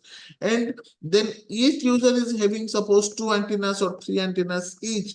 Then again, out of those 3 antennas, we need to choose the best receive antenna. So it is going to be a game of selecting the best set of users along with the best set of antennas at each user side. So this total this problem statement is becoming the combination of user selection as well as receive antenna selection. So within the time constraint of wireless transmission, you must be knowing within a coherence time period. After a coherence time period, my channel parameters are going to change. So whatever we need to do, we need to accomplish within the time frame of a coherence time period. And nowadays, for 4G, 5G communication kind of thing, the coherence time period is in the magnitude of like milliseconds, few milliseconds, 20, 30, 50 milliseconds hardly. So within this 30, 50 milliseconds, we need to compute all the computations that are required, and we need to select capital M number of users from the out of capital K number of users, and again each user need to select the best receiving team. So when we see this methods for user and receiving antennas, joint scheduling based on low complexity is presented here. The results that we are going to see demonstrate that a scheduling method based on low complexity may achieve system throughput that is comparable to the optimal scheme, which evaluates all the possibilities. Now, what is the optimal scheme? The optimal scheme is termed as the dirty paper coding, where each and every combination of transmitter side antenna and user side antenna is going to be computed, and out of those all possibilities we will find the best one. So the optimal scheme is known as DPC, dirty paper coding. So here we have used a soft computing technique called as binary flower pollination algorithm is analyzed, and results for this algorithm is compared with the few standard algorithms. As I said, DPC, dirty paper coding, is a method that schedules several users concurrently and achieves the system capacity. So when we go for different references, we will get that to achieve the majority of the DPC broadcast channel capacity, as I said here, the system that we are examining is the broadcasting channel. That means the communication is being initiated from the base station, and users are supposed to receive the data which is going to be transmitted from the base station. It is adequate to broadcast to no more than the number of users equivalent to the number of transmitted antennas. That I have already explained in the last slide. Therefore, the overall quantity of achievable user terminal ordered options will be, so this is summation over small k equal to 1 to capital M, small k factorial, and combination of capital K and small k. So these many ways, different ways, we can have capital M number of users out of capital K number of users, and each user need to find the best receiving team. So this is going to be a very high number. So aim is to reduce this number and to computation to be as minimal as possible, that we will see here. So this is the pictorial representation of the entire system. As I said, it is going to be a broadcasting scenario. So the base station is having capital M number of antennas. There are K number of users, and each user is having capital N number of receive antennas. Now this H1, H2, HK, they represent the channel parameters or the channel metrics between the base station to the user 1. H2 represents the channel parameters between base station to user 2, and so on. Now here, all the users need to feedback some information to the base station, that is known as channel state information. And according to this information, my base station is going to schedule. Schedule means, again, it is going to find capital M number of users out of this capital K number of users. So here, if you see, X1 is the data transmitted by the user 1, X2 is the data transmitted by the user 2, and Xk is the data transmitted from user K. And these are the channel matrices or the channel parameter values. Then this X1 is going to be multiplied with H1, H2, Hk. Because whatever X1 is getting transmitted from antenna,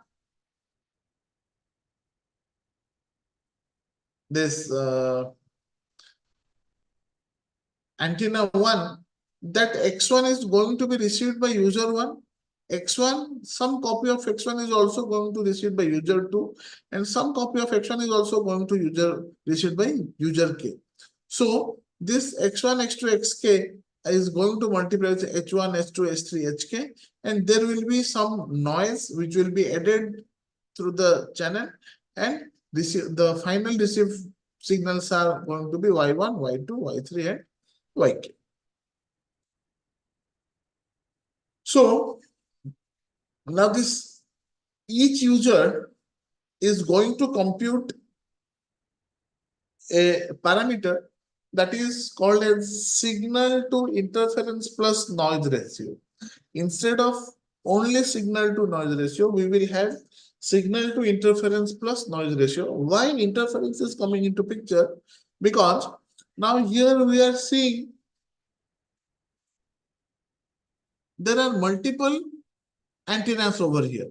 Suppose one antenna is trying to transmit the data to a particular antenna of a user, then the other data which will be transmitted by the other transmitting antennas, those data will be treated as an interference at that particular user. So suppose the mth transmit antenna from the base station is trying to send the data to the nth receive antenna of kth user. So when you see what will be the SINR? SINR is going to be the signal power divided by noise power plus interference. So what will be signal power? The channel parameter of kth user, the channel parameter which exists between the nth receive antenna of kth user and mth transmit antenna, it's mod square. So it is going to be the power of signal power divided by noise. So m by sigma k is the system SNR. So it is going to give us the noise. And in this summation, you just check, here we have taken m bar is not equal to m. So except this small m, all other transmitting antennas, whatever they are sending, they will be contributing towards the interference. So when so the second term of the denominator, this represents the interference present in this SIM. So when we go for the system capacity data rate, as we are having for CISO, the system capacity expression is log to 1 plus SNR. So here instead of SNR, we will have SINR. Then as we are having multiple number of transmit antennas, we need to have a summation here.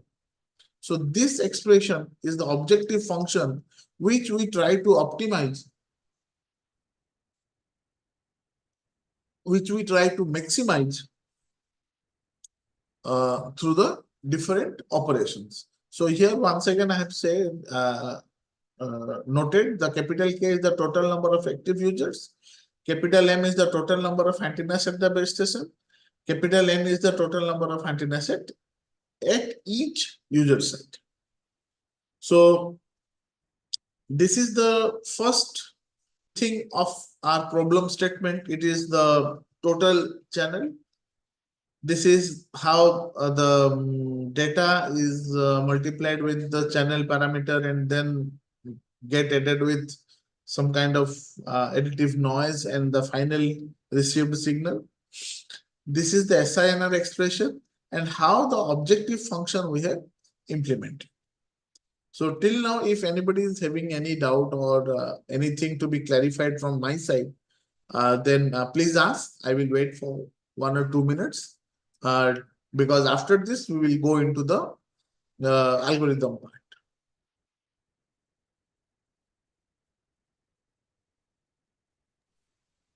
Hello, sir. Yes. Yes, sir. Sir, so MIMO antenna, unauthorized access or interceptions, how can resolve this? Because of this is the multiple access systems. Yes. Multiple device it can connect. Yes. Correct.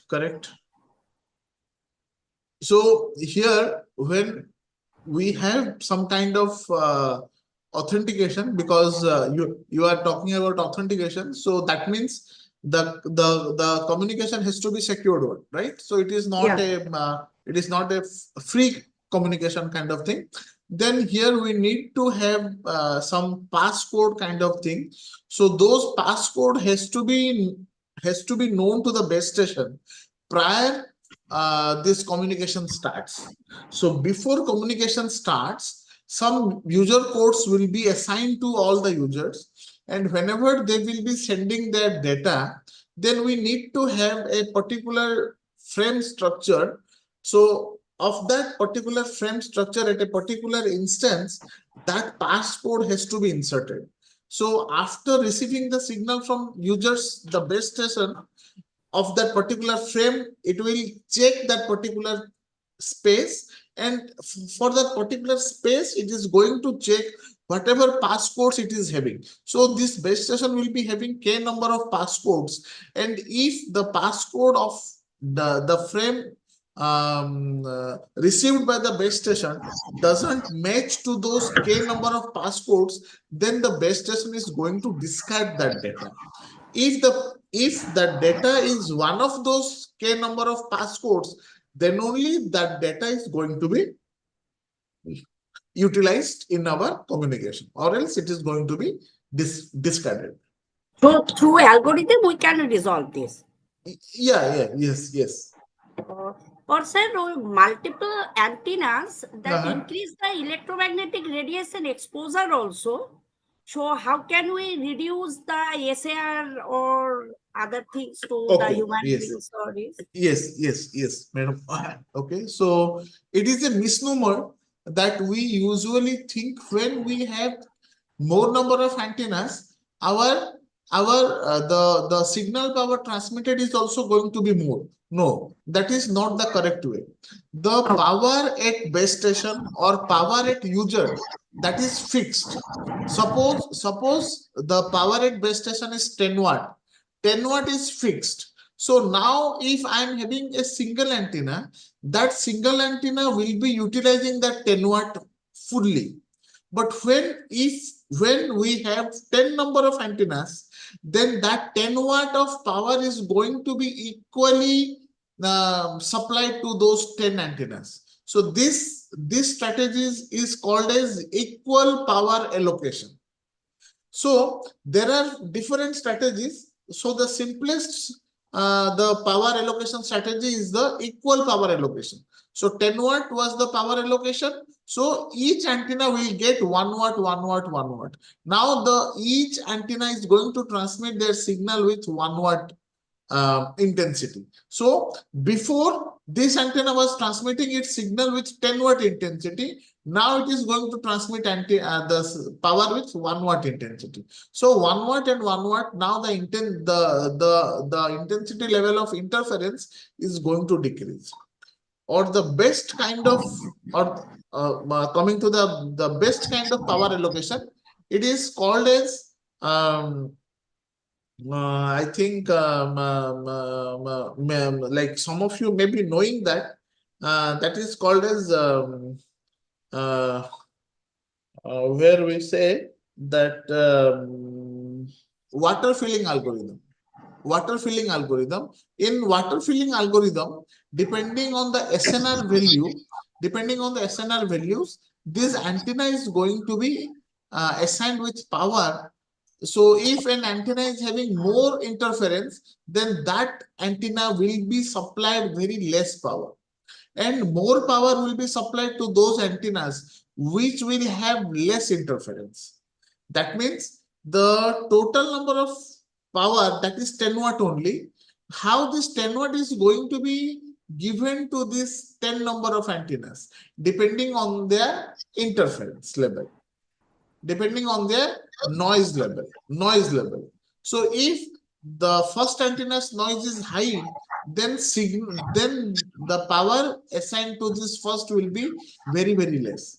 If the noise of this mth antenna is the least, then the mth antenna is going to get the highest portion of 10 watt. Okay, yes, sir, understood. Thank you, sir. Okay, Please, okay. please proceed, sir. Yeah. Thank you. So now for this objective, for this optimization problem, so this is going to be our objective function. And this is a maximization kind of objective function. We need to maximize as much as we can of this system throughput. So in the binary flower pollination algorithm,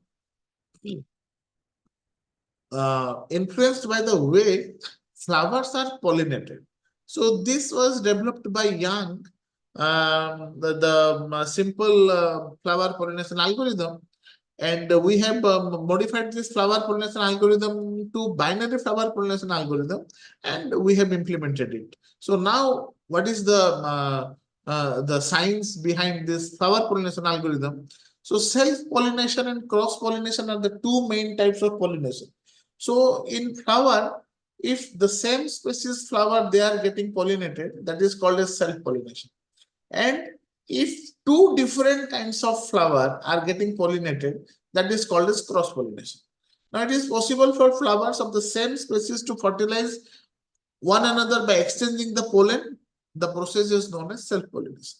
The process of cross-pollination involves insects like bees, and birds transporting pollen from one plant to another across distances. It is called as cross-pollination.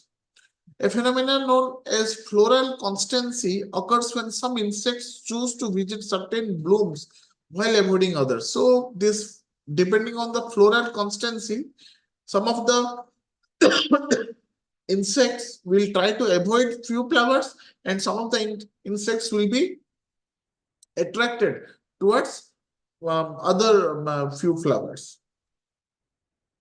The following four concepts from the basis of the flower pollination algorithm. The rule one, both biotic and cross-pollination are part of the global pollination process. And the pollinators that deliver the pollen follow the laws of Levy flights. So this Levy flight is always there. So which follows this law of Levy flight means this law of Levy flight has to be followed. That is the rule one. Rule two, by combining self-pollination with abiotic pollination, local pollination is accomplished. So this self-pollination is called as the local pollination, and the cross-pollination is known as the global pollination process. Rule 3, the capacity of pollinators like insects to establish floral constancy means that their reproduction probability is directly related to how similar the two blooms are. As I have said, depending on the constancy of the flower, few insects will be attracted or few insects will be detracted. Rule 4, local pollination is marginally favored by a switch probability. Again, obviously the probability will be in between 0 to 1. This controls the global pollination. Now, this has been explained pictorially in this flow chart. So to initialize, so first we need to initialize the binary population. We need to initialize, we need to give, or we need to specify the number of iterations, and we need to give the switching probability, this P first. Then compute the fitness function. So the fitness function means this equation number 3. Equation number 3 will be executed for all the population through which we have initialized or through which our execution has already started. So we will compute the fitness function. Then the count is going to be less than the number of iterations. So if the count is not less than, then it has to be stopped. If it is yes, okay, then go and check random less than equal to P. Yes, global pollination. No, go for local pollination. Local pollination means self-pollination, and global pollination means this cross-pollination. Local pollination, self-pollination, global pollination, cross-pollination.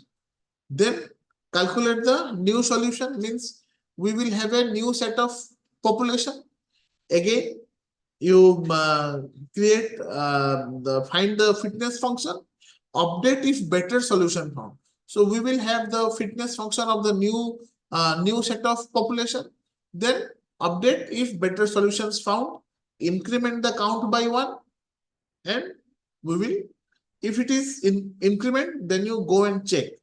If it is less than count the maximum iteration, again you proceed in this direction. So again, let me just summarize this. First, we need to initialize the population. We need to set how many number of iterations we can go for max, and the switching probability. Because the switching probability will say whether we will go for local pollination or go for global pollination. So fitness function will be evaluated for this initial set of population. Then the iteration will be checked. If the number of iteration is less than the highest number of iteration, you proceed. You generate a random value. If the random value is less than P, go for global. If the random value is more than P, go for the local pollination. Now we will have a new set of population. Again, you compute the fitness function for all these new set of population, and you adjust or you update for better solution. Then increment the counter by 1. Again, you go and check. So this is the framework of binary pollination algorithm. Now, here there is a catch point. As I have explained, this many number of total combinations, permutations we can have in this problem set of capital M number of transmit antennas, capital K number of users. Now, how to reduce this? As I have already said, we need to reduce this number. Then only our computational complexity is going to be reduced. Now, how we can reduce this? There is a step taken by us. There is a relaxation in the systemization of user sequences. That is, unique M users will be combined and examined at a time. So greater than M number of users, they will be discarded. There is no repetition in the user sequence, and the user sequence have different users. So there will be no repetition of the user. Data streams which are independent with regard to distinct users are sent by transmit antennas. Transmitting antenna should always be active, and hence every transmit antenna should assign one unique user. So these three constraints helped us in getting the number of computations to only combination of Km. So the expression which is shown here, now it has been decreased to a very small value. Now, in this result section, we will see this ESA. ESA stands for the exhaustive search algorithm, which is the other name of DPC, dirty paper coding. So here we have tried to show the system sum rate for various SNRs. So the x-axis is showing different SNRs ranging from 0 dB, 5 dB, 10 dB, 15 dB, 20, 25, and 30 in the interval of 5 dB. And the y-axis is showing the system sum rate achievable in terms of bit per second per hertz. Now, what are the other system parameters? Capital M is 10. That means the base station is having 10 number of transmit antennas. Capital K is 45. There are 45 number of users, active users. And each user is equipped with capital N, 3 number of receive antennas. The population size which is being generated is 45. And number of generations is 80. Maximum generations is 80. So here you can see the lowest system throughput is achieved by the process called as random search, which is due to its randomness, it is getting the least system throughput.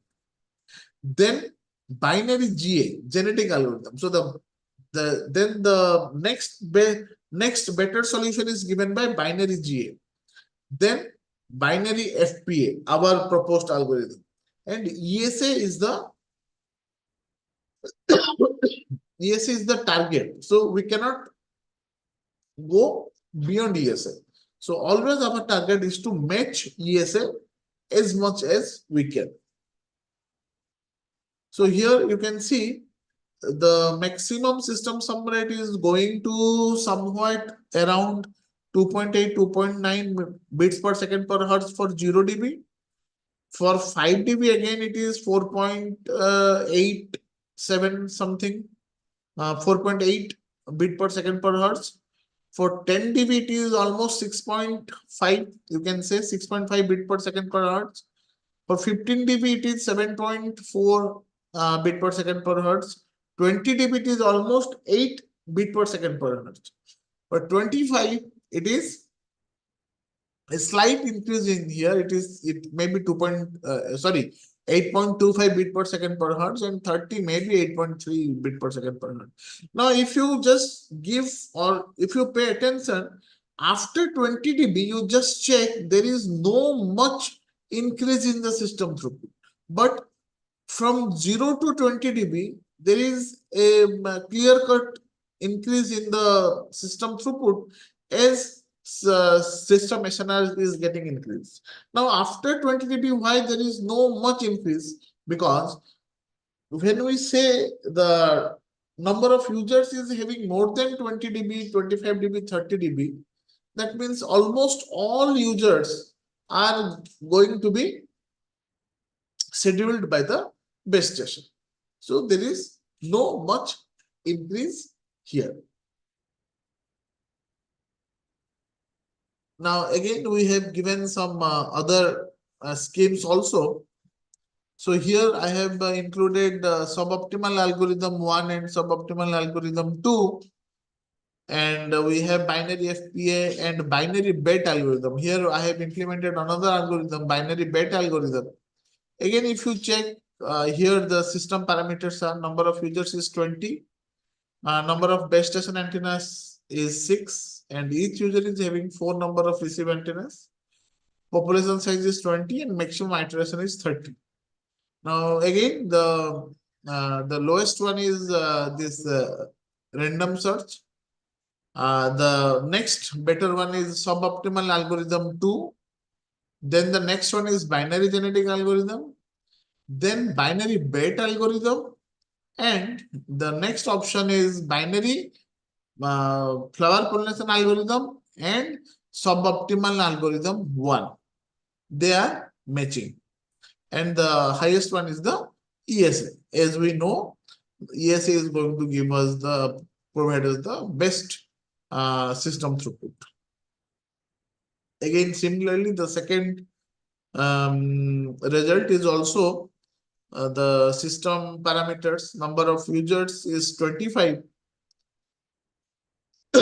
Each user is having capital 5 number of receive antennas, and the base station is equipped with 7 number of antennas. Population size is 25 and maximum iteration is 30. Again, the same similar observation is being observed. The least one is the random search. Then the next better one is suboptimal algorithm 2. Then binary genetic algorithm. Then binary bet algorithm. Then binary flower pollination algorithm and suboptimal algorithm 1. They are matching. And the highest one is the ESA. Again, in these two slides also, in these two graphs also, if you see, the increase from 0 to 20 dB is quite clear. Again, from 0 to 20 dB is quite clear. But from the increase we achieve from 20 to 30 is not that much. It is also due to the same reason. When users are having more power, then they are easily selected by the base station antennas. Now going to the next observation, here what we have tried to show, the first result, number of users is 30. Each user is equipped with 6 number of receive antennas. The base station is having 8 number of antennas. Maximum iteration is 10. Here we have taken different population size. Population size from 5, 10 and 30.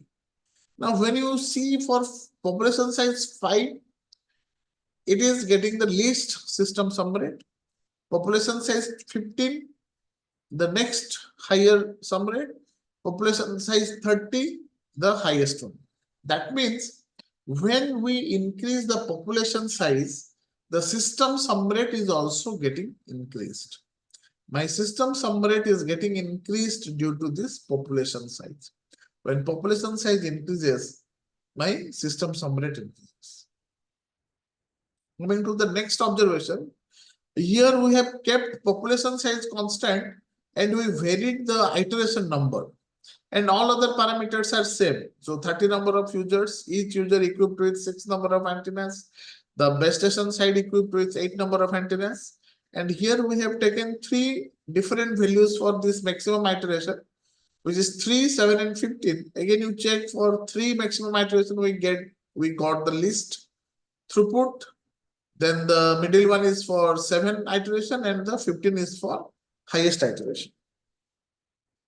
So the system sum rate increases with an increase in the maximum iteration value.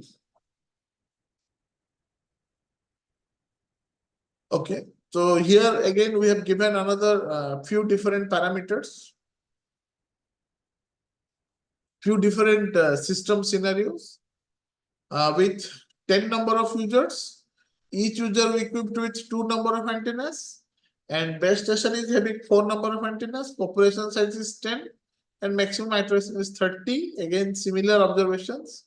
The least one is achieved by the random search and then suboptimal algorithm 2, then then binary genetic algorithm, then binary BET algorithm, and then suboptimal algorithm 1 and binary FPA. They are matching and they match with this ESA, DPC exactly.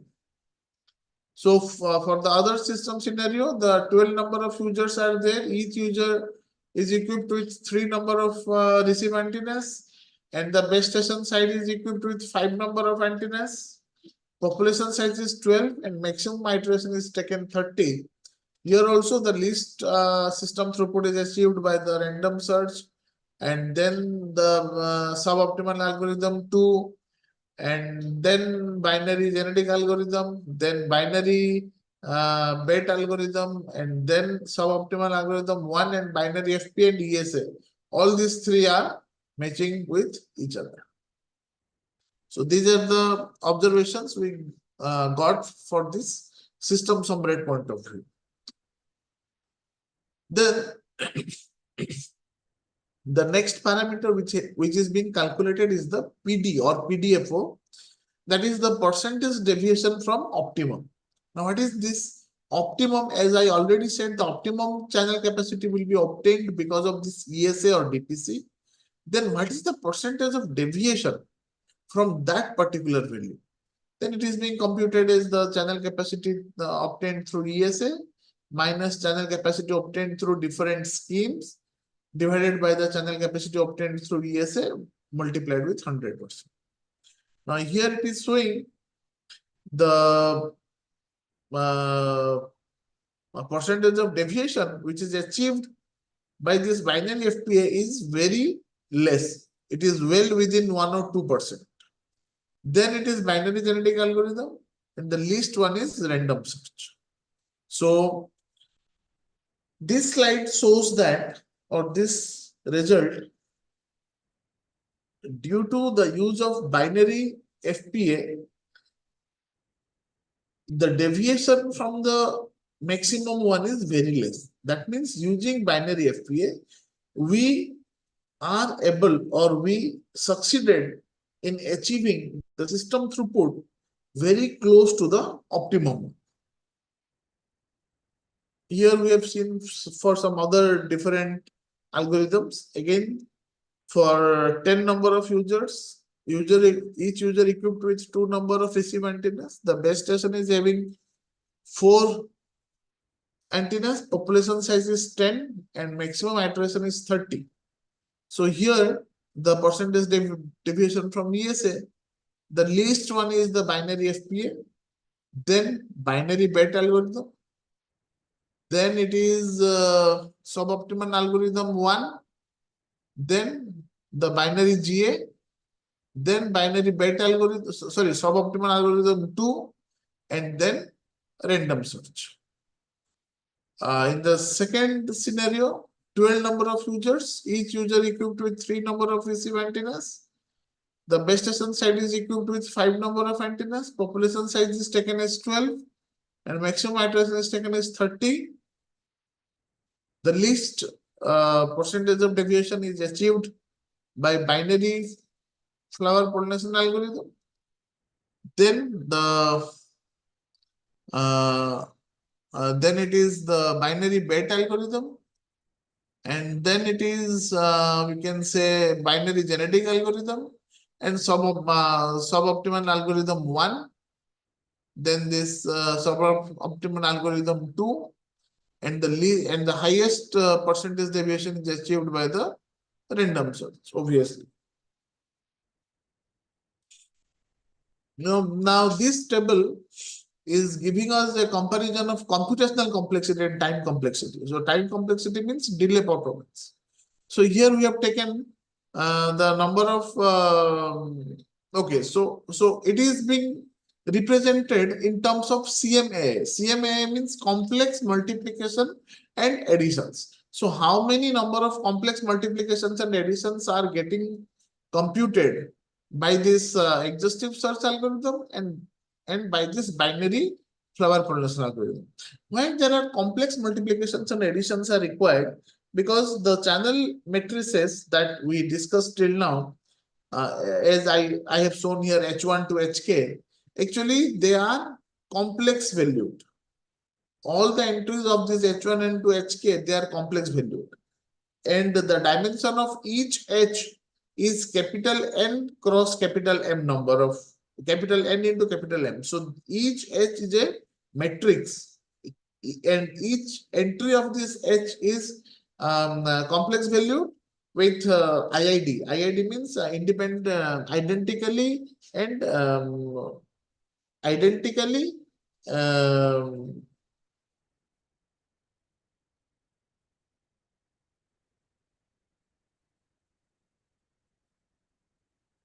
independent and identically distributed, and they follow the Rayleigh fading with zero mean and unit variance.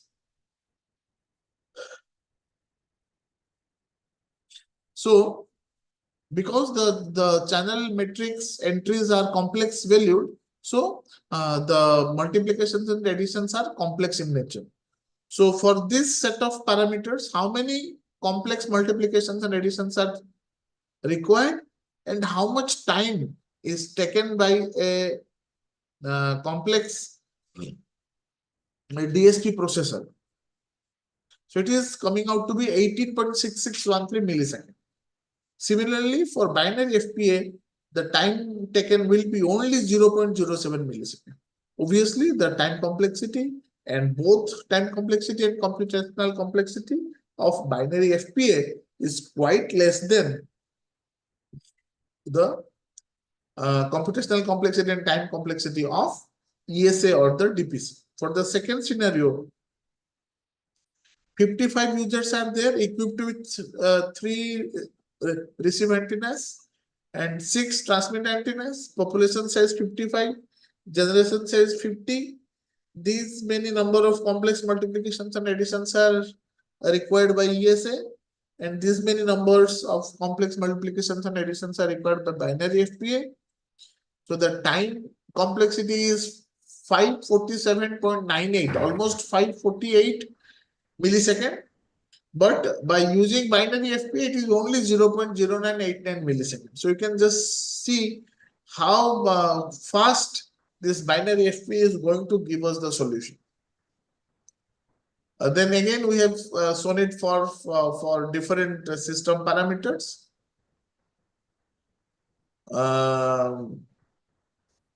So in all the cases, this FPA, binary FPA, is a clear winner as compared to the DPC or the ESA. Here, I have tried to show one thing, how many times the objective function is getting computed by ESA. So as I have shown this expression in equation 1, and so binary FPA, how many times it is getting computed? It is for this system parameter values 5860 times this equation 1 needs to be computed. Here it is only 300 times. So again, if I have given 4 scenarios, and in all the scenarios, the number of evaluations of the objective function in terms of number of evaluation of the objective function, the binary FPA is a clear winner over the ESA or the DPC. Here I have tried to give the generation-wise performance. So let me go to the next generation-wise performance. If you check first generation, here I have compared binary flower production algorithm, binary bet algorithm, and binary genetic algorithm for 10 number of users, each user equipped with 3 number of antennas. Base station is having 4 number of antennas, population size is 10, maximum iteration is 10, and SNR value is 10 dB. So if you just check, in the first iteration itself, binary FPA got 5.8. Binary BA is 5.77. Binary GA is 5.74. If you check from 1 second, first, second, third, fourth to 10th, the binary GA has increased from 5.74 to 5.76. That's it. Means an increase of 0.02 bit per second per hertz. If you compare for binary bet algorithm, the increment is from 5.77 to 5.99, means 0.22 bit per second per hertz. But if you check here for FPA, it is 5.822, 6.05. You check every iteration, every generation, the binary FPA is a clear winner over binary bet algorithm and binary genetic algorithm. Similarly, another scenario where 15 number of users, each user is equipped with 3 number of receive antennas. The base station is having 5 number of antennas. Population size is 15. Maximum iteration is 10 and SNR is 15 dB. You check, in the first generation only binary FPA got 6.8277 bit per second per hertz. Similarly, the binary bet algorithm, it got only 6.5707 bit per second per hertz, and the binary GA, it got 6.5246 bit per second per hertz. And you check in the total, in the due process from first generation to 10th generation, binary genetic algorithm is obtaining a gain of 6.52 to 6.57, means 0.05 bit per second per hertz.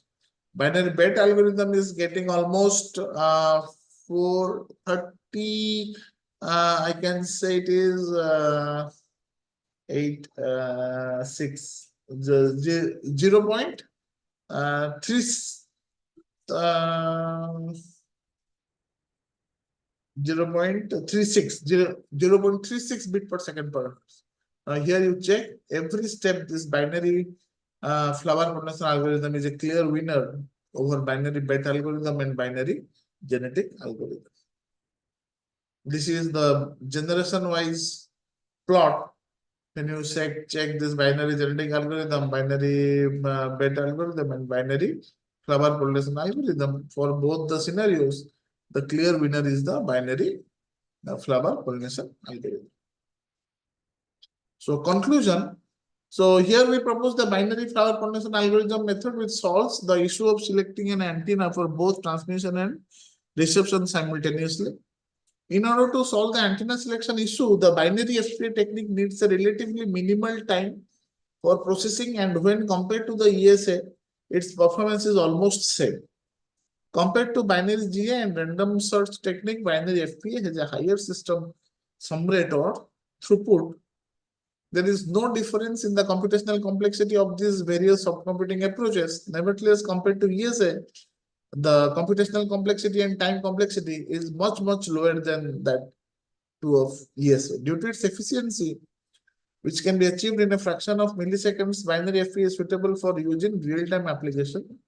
Finally, we acknowledge, because this work was supported by the Ministry of Electronics and Information Technology, MeitY, Government of India, under the research grant of this.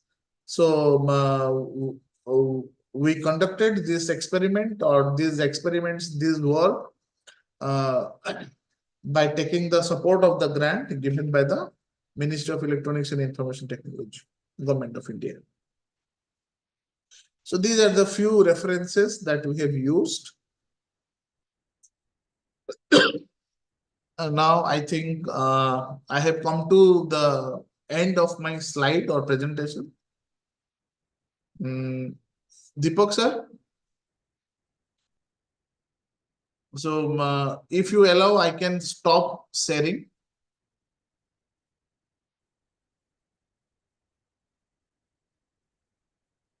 Hello.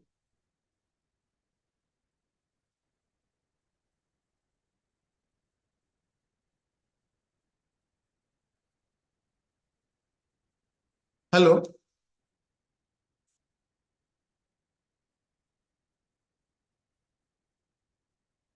Okay, so now if any of the participants is having any query to be answered, I will be happy to answer those queries.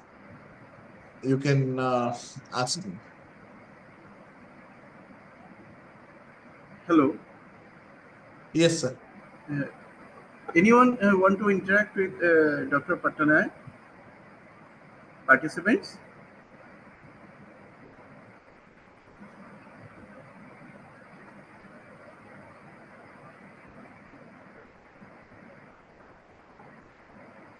Sir, I think you have emphasized the things more clearly so that maybe participants not having any queries on that. Okay, that is okay. So if any of them is not able to ask here also, all are invited. You can have a personal chat with me. You can send your queries to my email ID also. You can get my email ID from the NITS website. You can send me your query. I will try to answer your query as much as I can to the best of my ability. Thank you, sir. Thank you for your great session. Sir. Thank you once again for coming here and deliver a talk on that our FDP. Myself, Sumanto Bhattacharya, Associate Professor, Department of EC, Palwar Institute of Technology. Sir, sir. Okay, sir. Thank you. Thank you. Namaste. Namaste. Namaste. So, sir, I am taking a leave. Yes, yes, sir, you can.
No, you.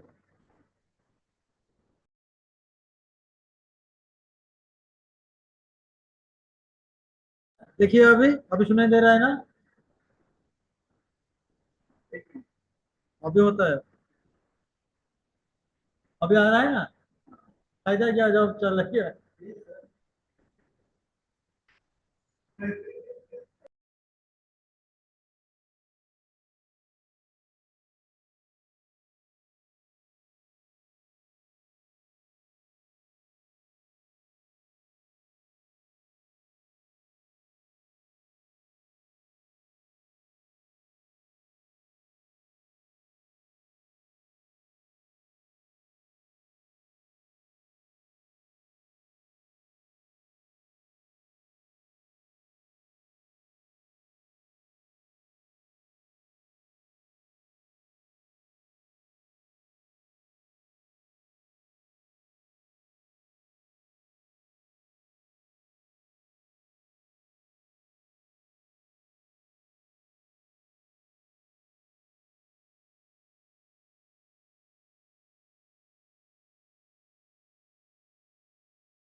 Our third session will start at 5 o'clock. After 5 minutes. Hello?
Hello, Rahul sir.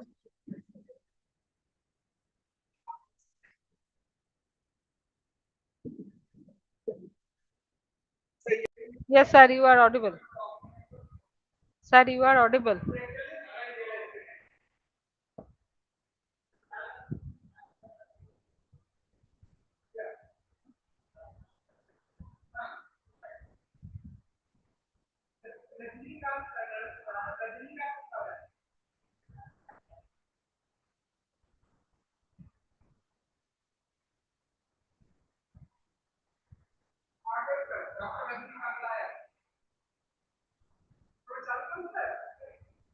Well. Deacon sir, am I audible? Hello, Rajinikanth sir. Have you come, sir? Yes, sir. I can hear Oh, you. oh. Thank you. আমারটা শোনা যাচ্ছে না বোধহয়।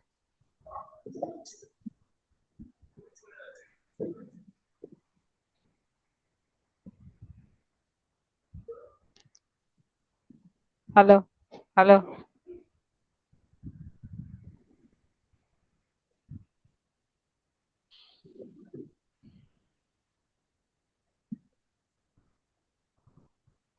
Sir, Rahul sir, you're gonna start now. Sir, can we start now, sir? Rajinikanth sir? Yeah. We can start, sir. No issue. Rahul sir.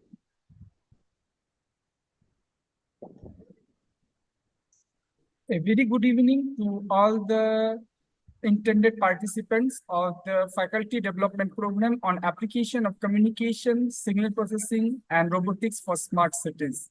So welcome everybody to the final session of this Faculty Development Program, and the title of the lecture is Advanced Antenna Technologies for Vehicles and Smart Mobility. The esteemed expert for this lecture is Dr. Rajnikanta Swain, sir. So before I request sir to commence the session, I would like to take the opportunity to have a small bio sketch of the esteemed speaker to the participants. So Dr. Rajnikant Swain was born in Odisha, India in the year 1990. He received his MSc from Behrampur University, India in the year 2012. He received his doctorate degree in antennas and propagation from Behrampur University, India, under the Inspire scheme of Government of India.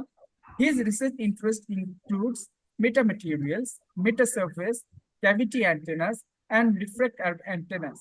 He secured first position and gold medalist for post-graduation examination of Behrampur University in the year 2012. He is the recipient of IEEE India Council NB Chauhan All India Paper Contest for the year 2017. Currently, he is working as a manager antenna design BVTN Technology Private Limited, IMT Manesar, Gurgaon, Haryana. With this, I would like to request Sven sir to comment on the session. Over to you, sir. Thank you, Rahul sir, for the nice introduction. So I'm glad that I got an opportunity to deliver something from my capacity for this faculty development program. Uh, Basically, I will take maximum 1 hour to describe whatever I have prepared and what I thought. So, so can I share my screen, sir? Yes, sir. Yes. Yeah. Okay.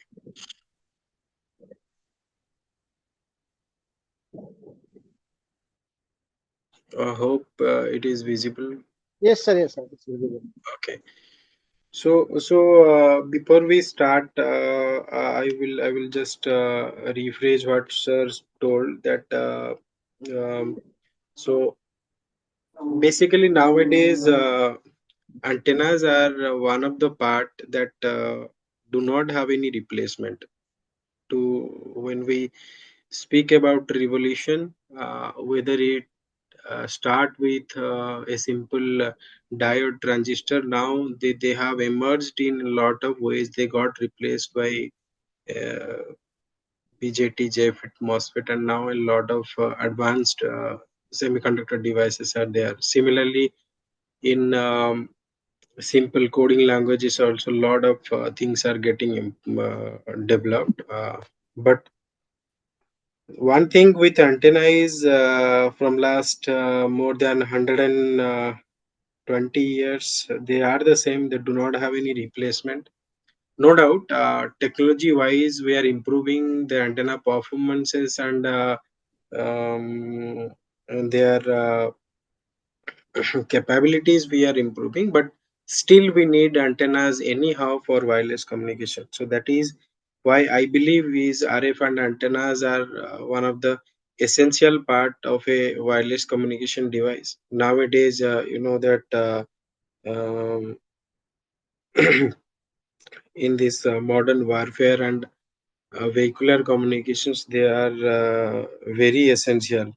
uh, so in this session, actually, I will go through some sort of recap of what antenna is and how a layman can understand the basic things about antennas. Suppose someone is working on a system, right? uh, so I will go through that. Then the second thing is I will go through different antennas for vehicles. Means nowadays you know that this starting from communication to everything, vehicles are getting smarter day by day, whether it's just a car or any agricultural vehicle or a auto driving vehicle, whether it's train, aircraft, or even defense and military systems. In terms of intelligence, they are getting smarter and smarter day by day, right? So so in that process or that mechanism, antenna plays a beautiful role for that. Okay. So what happens, we develop a thing for better communication or smartness of a vehicle or a weapon. So at the front of that technology, there is a hardware called antenna, right? That transmits, it strike with someone else and something come back, or it speak with someone else and that come back. So that process, these antennas plays a major role. Uh, like you think about these modern auto driving cars and more complex devices where multiple radars are there, right? They can see from all angles. They can judge the size of the object. They can judge the movement of the object, whether they are moving forward, backward, left, right, everything, right? Precision is the thing. Otherwise, that is not going to work. So in that case, antenna plays a major role, because if your front end system is not capable enough uh, to transmit or receive properly, then it might leads to failures, errors, and other things. So key takeaway from this session will be like you will be able to revise or recall some basics of antenna technology, how and what are the antenna major parameters. Second is there will be a clear picture after this session for everyone how and what type of antennas we are using in our vehicles, particularly your car, uh, mostly, or if we'll go to other uh, type of vehicles, there are also antennas and radio systems which helps. So that also I will try to cover, and what type of antennas and how these antennas are being made and how the test measurement process goes through, everything like before entering into that depth, I will just um, give a overview of like what we do in VVDN. So VVDN is actually company founded in 2007 by four friends came back from US and decided that we will do something in India. So they started from the scratch, and now Vividian is a company with more than 12,000 employees and more than 11 design and development facilities across India, seven manufacturing facilities, and six global sales offices. So it's a huge footprint, Indian company that is leading in engineering and manufacturing of wireless devices, mostly wireless devices, starting from Wi-Fi access point to 5G, 4G, 6G radios, cameras, a lot of things. So mostly what we do is PCB assembly, product assembly, testing, validation, mold, and tooling. These are the most manufacturing capabilities. And in terms of industry, we do like telecommunication, data center, networking. Nowadays, we are jump into like government and defense products for mostly India, like Army and Air Force. And automotive, energy, utilities, security, surveillance, cameras, consumer, and IT. Those are the business wings of Vividian that we do mostly for wireless sectors, right? And products, if you'll see, these are most highlighted and pioneer products that we have developed and that is running in mass market. Mostly, if you'll see telecom sector, we have these radio units being used by Geo and Airtel, mid power, small cell, then high power radio units that are being used for 5G and 4G, these cell phone towers, right? And for vision and automotive, we use like smart and active cameras for different use cases, whether it is a camera inside car or it's surveillance camera for government or public sectors, that we take as a ODM and we develop it. In terms of IoT, we have developed mobiles and tablets for several companies, and some other IoT products that are huge in lineup, but we have not cited.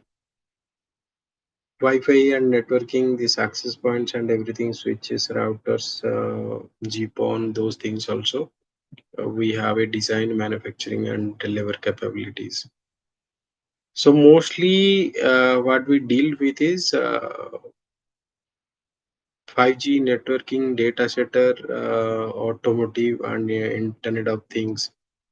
In automotive, nowadays we have a huge grasp on mostly Indian market, and we are also touching foreign markets. Most of the antennas and cameras in Mahindra vehicles all are being designed and developed and manufactured by us only. We are the pioneer supplier for Mahindra. Uh, Whatever vehicle we see of Mahindra, all their antennas and this dash cam, front cam, back cam, everything was being developed by Vividian and supplied to Mahindra. And manufacturing, we have manufacturing testing facility like in a huge amount. We have very huge SMT lines in the surface mounting technology for PCBs and all, right? Um, So RF team, if you see that RF and antenna, we have a huge team. Like just for RF and antenna, we have more than 100 engineers working, starting from scratch to building a very high quality RF front end for devices like high power 5G radios for big telcos, and um, developing a smartwatch or very precise small scale wireless product for um, companies like high end suppliers, right? So all these we have a very good RF team to support on. um, and the similar as antenna. So like from antenna perspective, we whether it is a very huge antenna or a small antenna or a antenna for integrated IoT devices like mobile phone or smartwatch. So we do the detailed design and this taste measurement and everything in house only. Uh, so directly, if you'll see, we have software capabilities and we can do all type of software development for developing RF and antenna related tasks. So CST, MATLAB, HFSS, AWR, all these things we utilize and we develop that proper simulation workflow before going for manufacturing or approval for mass manufacturing, right? Circuit related work we do in ADS, key site ADS, whether it is a gain analysis, S parameter analysis, isolation analysis. And similarly for verification of a system level, or you are developing a power amplifier or low noise amplifier, for that we use AWR cadence. Um, that is also very skillful software for circuit development. And when it comes to antennas or any other 3D parts like filters, this couplers, circulators, power dividers, so all these things we do in HFSS and CST. So these are the tools that are being used for antennas and RF system level simulations. Now I will directly jump into uh, uh, some recap on antennas, right? We all know, right? So frequency and wavelength, they are somehow related, right? Generally, higher the frequency, smaller the wavelength, and that is the main concept from where we develop what antenna is. Okay. So if you'll go to 10 gigahertz, the wavelength will be around 30 mm. And if you come to 5 gigahertz, the wavelength will be exactly double. So.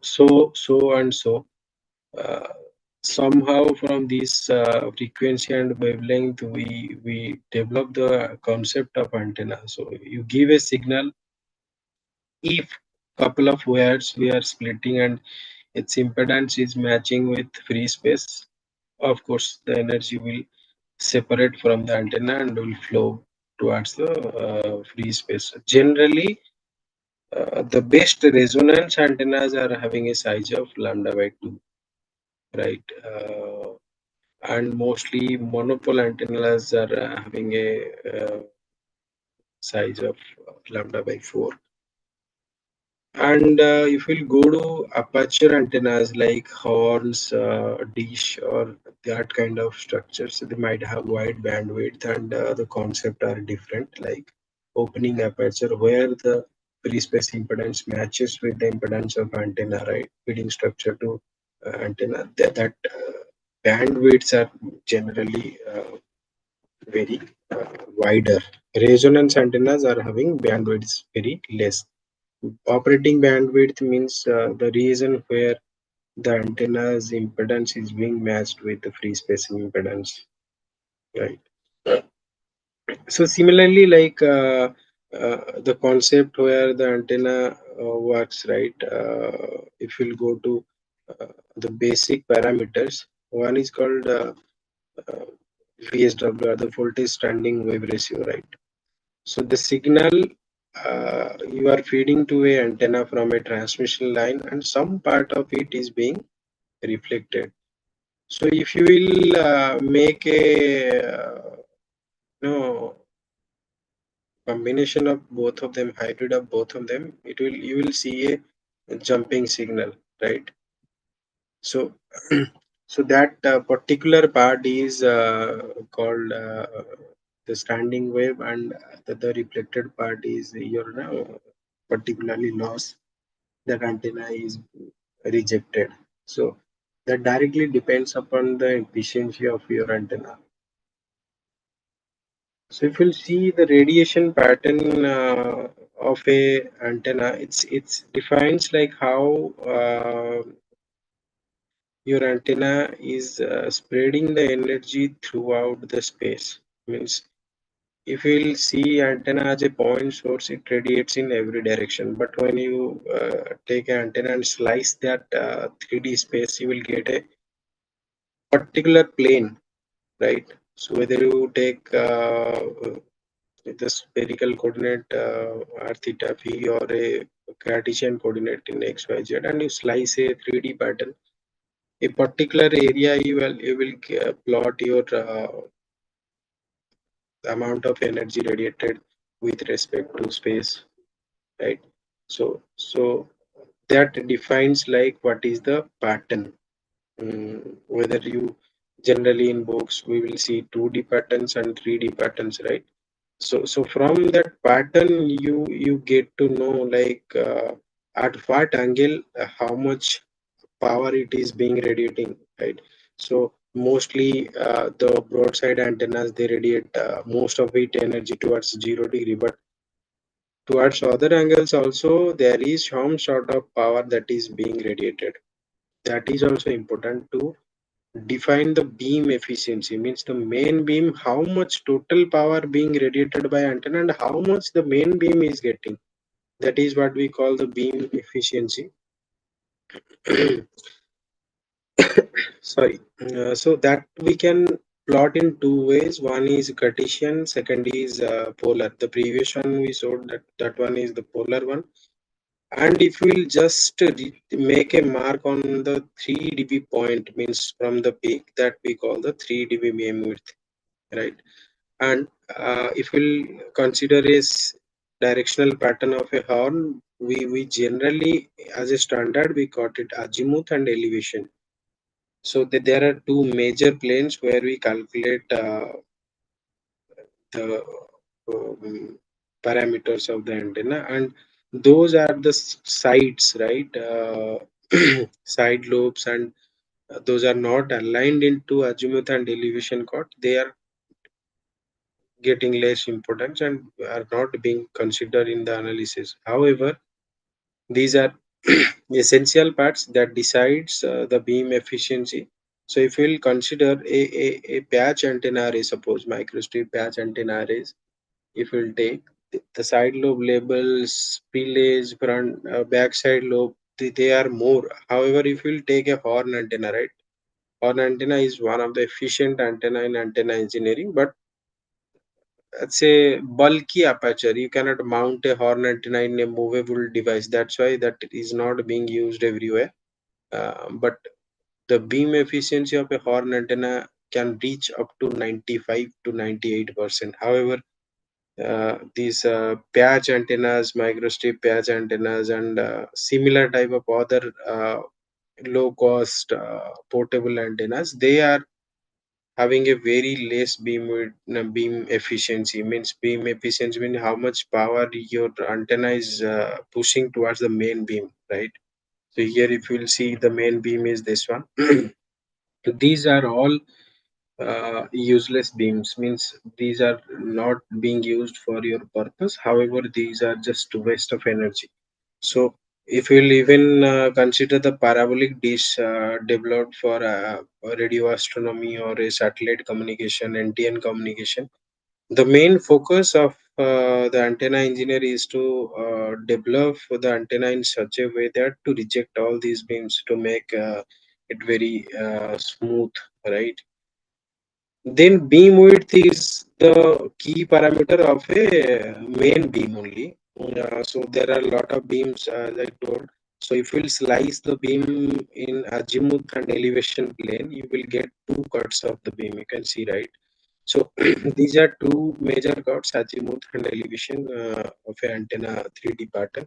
So if you plot them in polar or 2D, and from the peak, if we'll draw the 3 dB line, means suppose X amount is the maximum power your main lobe is transmitting, and the point where -3 is there from the peak, and the angle from the antenna origin towards left and towards right. So that particular area we generally calculate in degree.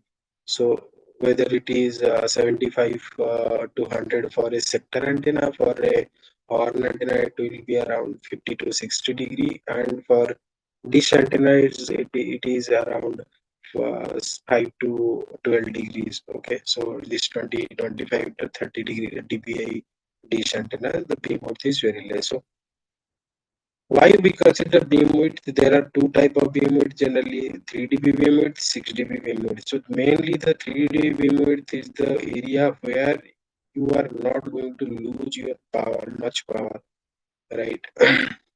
So once the antenna is suppose radiating towards 0 degree, and you are standing at suppose 10 to 15 degree towards the positive, then you are going to approximately get similar power as 0 degree. But however, if you are going beyond 45 plus or minus 45, your power will become absolutely half of that what you are getting at the front lobe. So that's why beam width is one of the major parameters. So now we saw like beam width we calculate, and majorly so in terms of azimuth and elevation. So for sector antennas means the antennas that we use for mobile base stations. You can see that big, large white color antennas at the base station, right? So those are having pretty different. Means in azimuth you will get 75, and in elevation 8 to 9 degrees. So based on used case, suppose symmetrical antenna like a horn, right? You will get azimuth and elevation beam at the same. So that is all about beam width. Now we'll have a discussion on polarization. It's one of the major parameter, right? Polarization is basically the orientation of the electric field vector. As we know that electromagnetic wave E and H vectors are perpendicular to each other, and we have E components, H components in both X and Y. Suppose your E component of X is dominant, then you are getting horizontal and or vertical. That is, both are called like linear polarization, whether it is horizontal, vertical, or slant. However, if the X and Y component of your electric field vector is equal to each other, then you will get a circular polarization. Sometimes we see a elliptical polarization concept where E and X and Y component of electric field vectors are not equal, right? So why polarization is important? Suppose you are having a transmitting and receiving antennas, both are in same polarization, then you will get the maximum throughput. So throughput is means like whatever X amount of data we are transmitting, and at the RX side what we are getting. So polarization mismatch is generally is the worst case in practical radio communication. So always we try to match the polarization. That's why if you will see these GPS satellites or TV satellites, they all have circularly polarized antenna, because whether at the ground station you are having linearly polarized antenna, vertical, horizontal, or slant, if you are getting a circularly polarized wave, it will be like it will make average. At least it will not completely opposite of V or H. Like suppose 100 Mbps you are sending, and you are expecting to receive 10 Mbps if the polarization is same. Suppose this ground station is having a horizontally polarized antenna, and you are getting a circularly polarized signal from the sky, right? So you will be getting like approximately 7-8 Mbps if it is circularly. Suppose the polarization is completely opposite. Here you are having a linear horizontal, and you are receiving linear vertical, so there will be a huge drop in data rate. So you'll be getting around 1-2 Mbps. So that is the main reason. You must have to be aware of on what polarization you are working before developing a antenna system, right? Suppose for a mobile base station we are developing an antenna system. We know that if somebody is talking in a mobile or mobile phone, he will keep it whether little bit tilted or whatever, but uh, it will be while talking, it will be either plus 45 or minus 45 most of the time. So that's why uh, these mobile base station antennas are having we call it slant polarization plus or minus 45 degree, right? Plus 45 and minus 45. There are two type of signal that they inject, and the polarization of always these base station antennas are having this plus or minus 45 to mitigate this polarization mismatch. Now, if we'll see, gain is one of the major parameter, right? That we uh, measure it in dB, mostly in logarithmic scale. So gain is something like you are playing with the power radiated by antenna towards a particular direction, right? So the gain is the amount of energy that is being radiated towards a particular direction in comparison to a isotropically radiated unit, right? Suppose the antenna X is radiating towards 360 degree in equal amount, so total gain at any direction it will be 0 dB. Suppose you are compressing from other area and putting the power towards a particular area. There are many techniques to improve the gain. So if you are improving it towards a particular direction, then it will be um, um, particularly towards a distance towards a particular direction you are increasing it, right? So isotropic antenna we are comparing with a practical antenna, so that is what the gain is. Okay, so concept of like gain, people say that 24 dB 20 dB, generally it should be mostly represented in 24 dBi, whatever the amount it should be dBi, because gain is always a comparison of your antenna with a isotropic antenna. However, the radio power that we are getting output of a power amplifier, that we denote in terms of dBm, like comparison of power in terms of dB to milliwatt, right? So that's why in all antenna dataset we get a um, value of like X amount in dBi. Okay, so generally we see that yes, this is a 20 dB antenna. What that means? That 20 dB means as the peak gain, and the gain changes with angle as well as it changes with frequency. Suppose your antenna works from 5 to 6 gigahertz, right? This particular bandwidth he will not get the gain same everywhere. It will vary, like somewhere it is 5.5, somewhere it is 5.9, somewhere it is 5.7. And similarly, if antenna pattern, if you look like, suppose some antenna is having maximum gain towards 0, but if you will get a wire monopole, that it will give a maximum gain towards plus or minus 45. At the broadside, it will be like a complete none. Okay, so that is the concept how the gain is. Now, how you will increase the gain?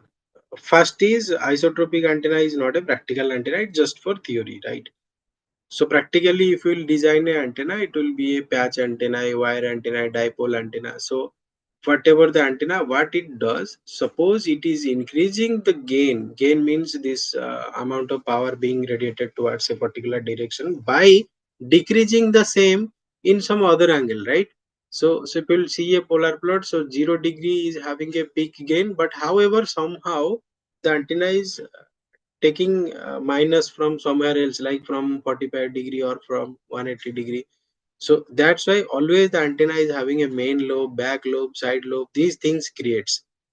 And for isotropic antenna, it will be a complete circular pattern, and everywhere it will be zero. So if at the 0 degree or at the 10 degree, if you are making that 0 to +5, then somewhere at other place it will be -5. So that is how the antenna gain concept works. Now, how you will increase the gain of a particular antenna? Simply by array concept. So there are a lot of concepts, but very common thing is you have a single radiator. It is suppose having a gain of X amount. You make two radiators and feed them parallelly. So exactly you will by doubling your number of elements, you will increase the 3 dB of your gain. Suppose if one antenna is having 7, then two antennas you will get 10. With four antennas, you will get approximately 13, 12 or 13. So the pattern will change. Suppose a single antenna, if you will see, the antenna will radiate very smoothly towards its broadside. Backside there is none. Now you make two patch antennas and excite them simultaneously. You will see that at the broadside the gain increases. However, there are null created at ±60 degree. That we call the weak spot, right? So this wave interference at the front side, it is constructive. We say that all communication will be very good. However, at the null sides, particularly, what happens now? You will get a very weird kind of signal that we call the destructive signal. So it will not, particularly, it will not add, and it will result in a failed communication, right? So this concept, is better if we are looking for a very good distance coverage from an antenna. It's not good for aerial coverage. Suppose you are trying to cover more area, it is not good. So what we do, we increase the number of elements. The elevation beam width get smaller and smaller.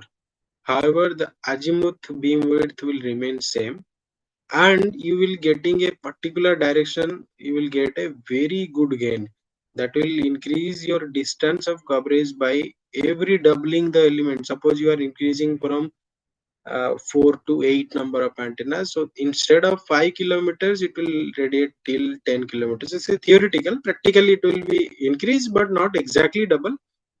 So that is what happens when you make arrays.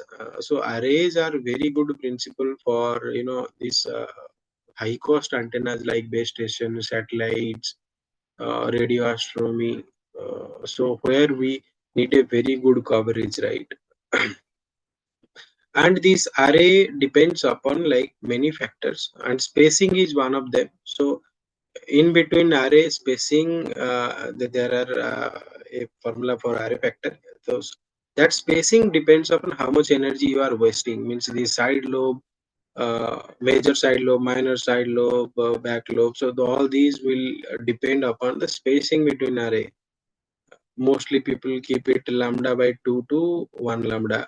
So that depends upon type of antenna. So arrays can be planar, conformal, based upon the used case actually. So these are some examples. If you see, advanced aircraft systems are having radars, high scale radars, and those are having active arrays for radar detection and ranging. And uh, the left side is the base station antennas for 5G communications. They all use sector antennas, mostly mushroom cell antennas of array of them, and they are having a very narrow beam width in elevation and a wider beam width in azimuth.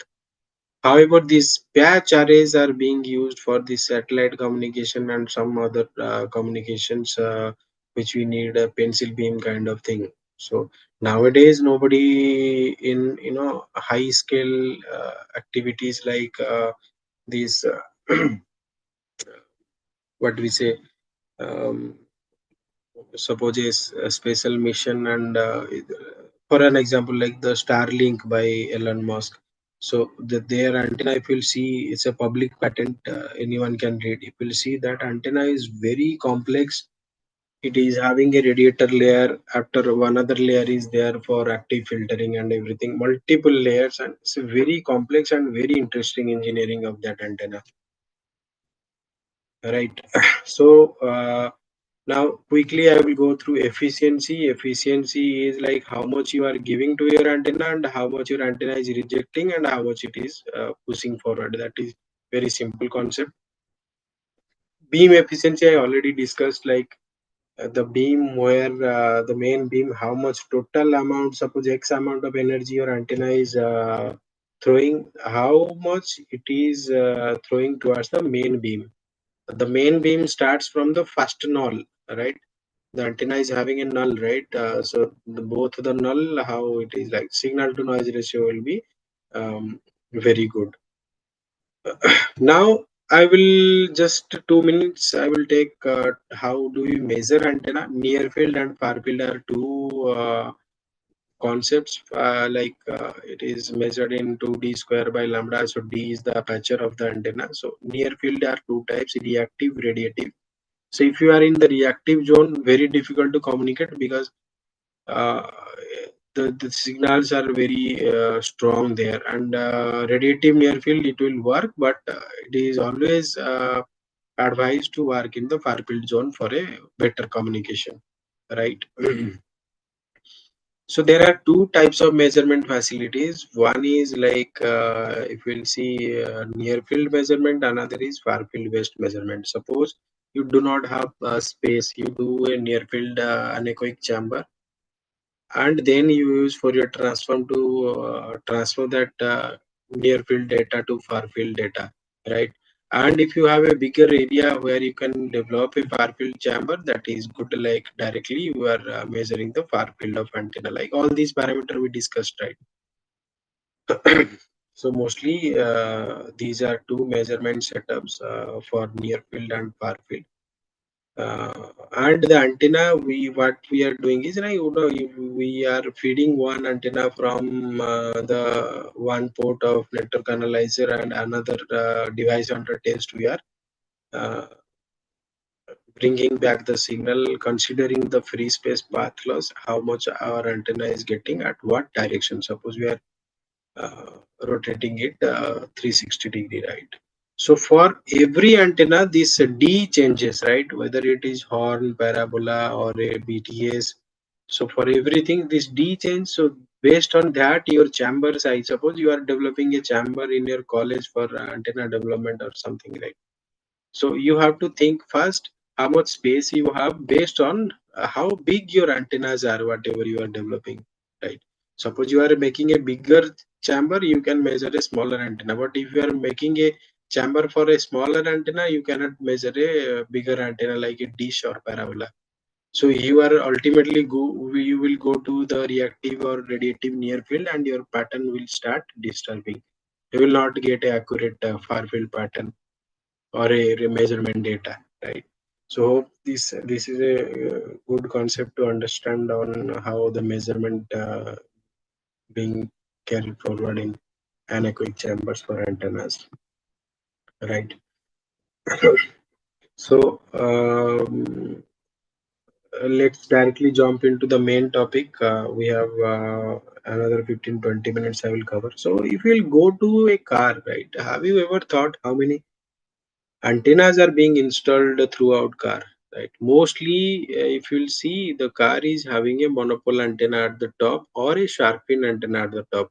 Apart from that, the car is having a lot of antennas. Suppose uh, you are opening your car door handle through a wireless key, right? Have you ever thought like what sort of wireless communication you are doing there? So a signal is going wirelessly and you are opening your door. So there you will be having a coil antenna at your door handle, and also another coil antenna at the this key, main key. So these coils are working around 50 kilohertz frequency around. So These antennas are made of basically a PCB based coil or a flexible PCB based coil wrapped over your door handle at the inside, right? And there will be a small active circuit attached to that, mostly amplifier, because if you'll see, you cannot design actual antenna for that frequency. In kilohertz, the wavelength will be around a few kilometers, and you cannot design a lambda by 2 antenna at few kilometer length, right? So there we follow the active antenna principle. I will go to that part after a couple of slides. So in shark fin you will get everything nowadays, like the vehicle cost increase due to shark fin type, right? Shark fin you will be having GPS antennas. One is for FM, AM, DAB, uh, cellular, LTE nowadays also part of shark fin. So those shark fins engineering is very precious, and it's very popular in vehicle market, right? If you'll see, uh, nowadays shark fin is being replaced by integrated antennas at the rear roof, but still the antennas are same, only the structure of the enclosure getting changed. Why shark fin? Like, for aerodynamics, it will be very good. While vehicle will be moving, there will be no aerodynamics challenge if due to the shape, and they put everything inside that. And apart from that, for vehicles, high-end vehicles with this ADAS, right, automatic driver assistance system, right? So they are having radars at the front bonnet area, right? So those radars are mostly millimeter wave radars for high cost vehicles like luxury vehicles and all, and these auto drive vehicles. But for normal vehicles, these are not a millimeter wave radar. They are basic, Doppler radar with less number of elements to detect and measure the speed of vehicle going in front of you, or similar to that, right? Apart from that, we have another thing introduced in nowadays most of the car is called V2X, vehicle to everything. For that, we mount a puck, like a circular package of antenna on the car, or mostly those cars having some other things in the hidden areas, right? In addition to that, you have seen, like, there are at the back and rear windshield you will be having copper marks, right? So they, in few vehicles, they play two roles. One is for defogging this backside glass, another is for being used for FM and DAB. So they are very low frequency, 88 megahertz to 110 megahertz. There you cannot develop a lambda by 2 antenna, right? So that's why we use a active circuit near to that to enhance its return loss, right? So how it works? So electrically short radiator, we say, means suppose your frequency is 100 megahertz, we cannot design an antenna lambda by 2 or lambda by 4 antenna for that particular frequency, right? So in that case, what someone can do is forcefully will get a higher order mode resonance at that particular frequency, and we make a lambda by 20 or lambda by 30 type of dipole, not dipole, monopole. Mostly dipoles are not easy for these kind of, and we place a very good active device, means see, FM we are not going to transmit some from base station. FM signal will come, we just are going to play the channels. So 91.7, 92.7, see this 104. So all these FM bands, right, we are directly going to play, and this is just a receiver. So it is not recommended for transmitting antennas, only for receiving side. You will design a electrical short radiator which will be not resonating properly at that frequency, but we will tune a active device, means a transistor, suppose, right?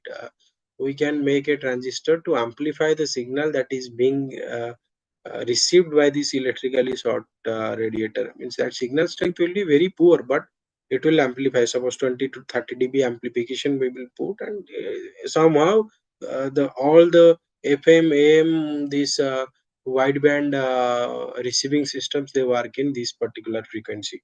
Sorry, principle. Uh, because these frequencies nobody can design a antenna. So mostly the size of particular antenna will be more than 1 kilometer, 2 kilometers. That's why these see base stations and all, they can make a bigger antenna at that particular frequency, but for a vehicle you cannot afford a 3-4 meter antenna, right? For your mobile you cannot afford that. Your mobile also having FMM, how it works, like is very small PCB trace will be there, that will be having that facility, right? uh, with a electrically small radiator and a active device trace near to that. Okay. So you have a monitoring location where you are sending the signal, and your vehicle is somewhere else, right? Mobile base station monitoring signal everywhere. So range is very high always. Means suppose your radio base station is situated at one city and you are at other city, but you are easily listening. Reason is uh, lower the frequency, larger the wavelength, and larger the communication distance, right? It's a very basic principle. Suppose you are going, why we are not till date so commercial in millimeter wave? Reason being, millimeter wave, the depth of communication is very small. Like whatever power you are giving, you increase the power to that much range, but range you will get very less. No doubt, if you are within the range, the speed of communication will be multiple times than sub 6 gigahertz system. But it is very much sensitive to distance. Means the higher the frequency, the rate of dissipation is more. Okay. So that's why there is a delay in commercialization of this millimeter wave public usage, right? No doubt, for automotive it is being used in a huge manner in US, China. Mostly in India it is not being commercialized a lot. The reason is the depth of communication is not that good, and the second is it is very costly. Whether you consider a RF front end or a processor, whatever in that frequency, it's very costly in comparison to sub 6. So this is, we know, like we transmit and we receive. In between we have TX antenna, RX antenna, and a path, right? If you'll go to shark fin, this is one of the shark fin being developed by my team.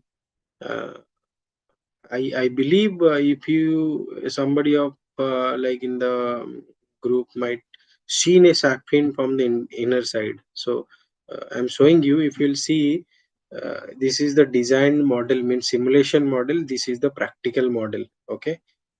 This is being developed for XUV 700. If you will break one shark fin of XUV 700, you will see this. This we developed for Mahindra. So if you'll see, it is having a vertical PCB. You can see, right? So this is for FM, AM, and DAB. Okay, and this particular PCB at the back side is for cellular. Cellular in the sense this 900 megahertz Airtel band, and this 780 Geo band, 1800 megahertz Geo band, and 21 megahertz 2100 megahertz Airtel band. Mostly, particularly band 3, band 1, and band 12. Okay. So these are the antennas, and exactly below the antennas feed point, we are having a power amplifier board. Okay, sorry, low noise amplifier board. So there is a particularly extremely near to that we have a amplifier system, and these amplifier is getting power from the car's infotainment system. This silver box we tell, right? From there we get the power for this amplifier, and it is basically a RF in and P out port is there, that we call the FACRA. Okay, one is for FMM combining, one is for your cellular and LTE. So this is a proven antenna. Like how, if you will see, if you have any doubt, you can note and you can ask. So mostly practically from the scratch, how we start and how a major mass manufacturing thing is being developed for a automobile. Each and every part in this antenna design are in automotive grade. So there is a particular certification principle for each and every automotive part, and even if a register you are using, that must be certified for automotive. So the part selection, circuit design, active circuit design, and development of antenna for that particular thing goes on like what we went through, like basic principle of antennas, right? So we have to think, right, how it will work. So here we took a monopole loop. You can see the antenna structure. This is the feeding point, and below exactly the feeding point, we have the amplifier path, like a filter, a transistor that works in particular frequency, and the biasing network for the transistor. After that, the transistor is having a input power section. That power comes from the entertainment system, and then the amplifier output goes directly towards the infotainment through this fakra. Right. So these are the installed platform analysis, whether it is a 3D or it is a field analysis, how the signal flow through the complete vehicle, right? So with the car 3D model, we do the analysis, proper analysis, how the gain and directivity, what the efficiency, everything we see that. And in addition to, like, suppose shark fin, there are other antennas. Like this is one of the experiment we did for one model for automotive radar at the front end, high gain radar, and one we did for this drone application for one of our clients. So what we do is we develop the antenna directly on the vehicle in which we are going to use it, and then we do a finite integration method, near field simulation, and then we import that near field to the installed platform. Then we do a ray tracing method to see how this radiation gets impact with this installed platform, right? So the automotive system nowadays is very much smart, right? So you are moving in a vehicle, so nearby traffic infrastructure is getting connected to you, right? In very near future, you are going to get running vehicle internets from nearby traffic posts also. These are the upcoming communication phase, right? Second is your driver assistance system. You have a lot of antennas in that for radar, for uh, detection from the 360 view. You are not going to detect only from the front side, right? If somebody coming from backside with more speed, also you will get a signal. So, so antennas are everywhere in a smart vehicle, right? Another antenna system, like I will not go through, like you have seen, right, this wireless charger near you, near the infotainment box. Just you push your mobile and it gets charged. So this near field wireless charger is also having a NFC antenna working in 4 or 5 megahertz. So it's very uh, near field power transform happens. So that is also a similar sort of RFID analysis, right? So there also they have this LTE and other antennas integrated to that. And if you see radars, in radars, like the front end is the most powerful thing, and in that we have TX and RX antennas and your softwares and other indicators. So why it is very much easier to install these millimeter wave antennas in cars? Because we are going to communicate till like 10-20 meters max in our front. We are not going to do it for 100 meters, right? So this uh, 50-100 meters are the maximum distance. We are not going to communicate 1 kilometer, 2 kilometer, right? Like these base stations or point to point, point to multi-point communications. So, so here, mostly nowadays, automotive radars are working in two frequencies. One is 28 to 31 gigahertz, and another is like 76 to 81 gigahertz. Those are frequency that being allowed by government for this vehicular radar communication. And field of view depends upon, like the car manufacturer how much they want. based on the standard road size, like 2 lane, 3 lane, or 6 lane road that is being developed. And mostly, if you are making the beam wider, the range will be less. So there is always a trade-off that is being decided by them only.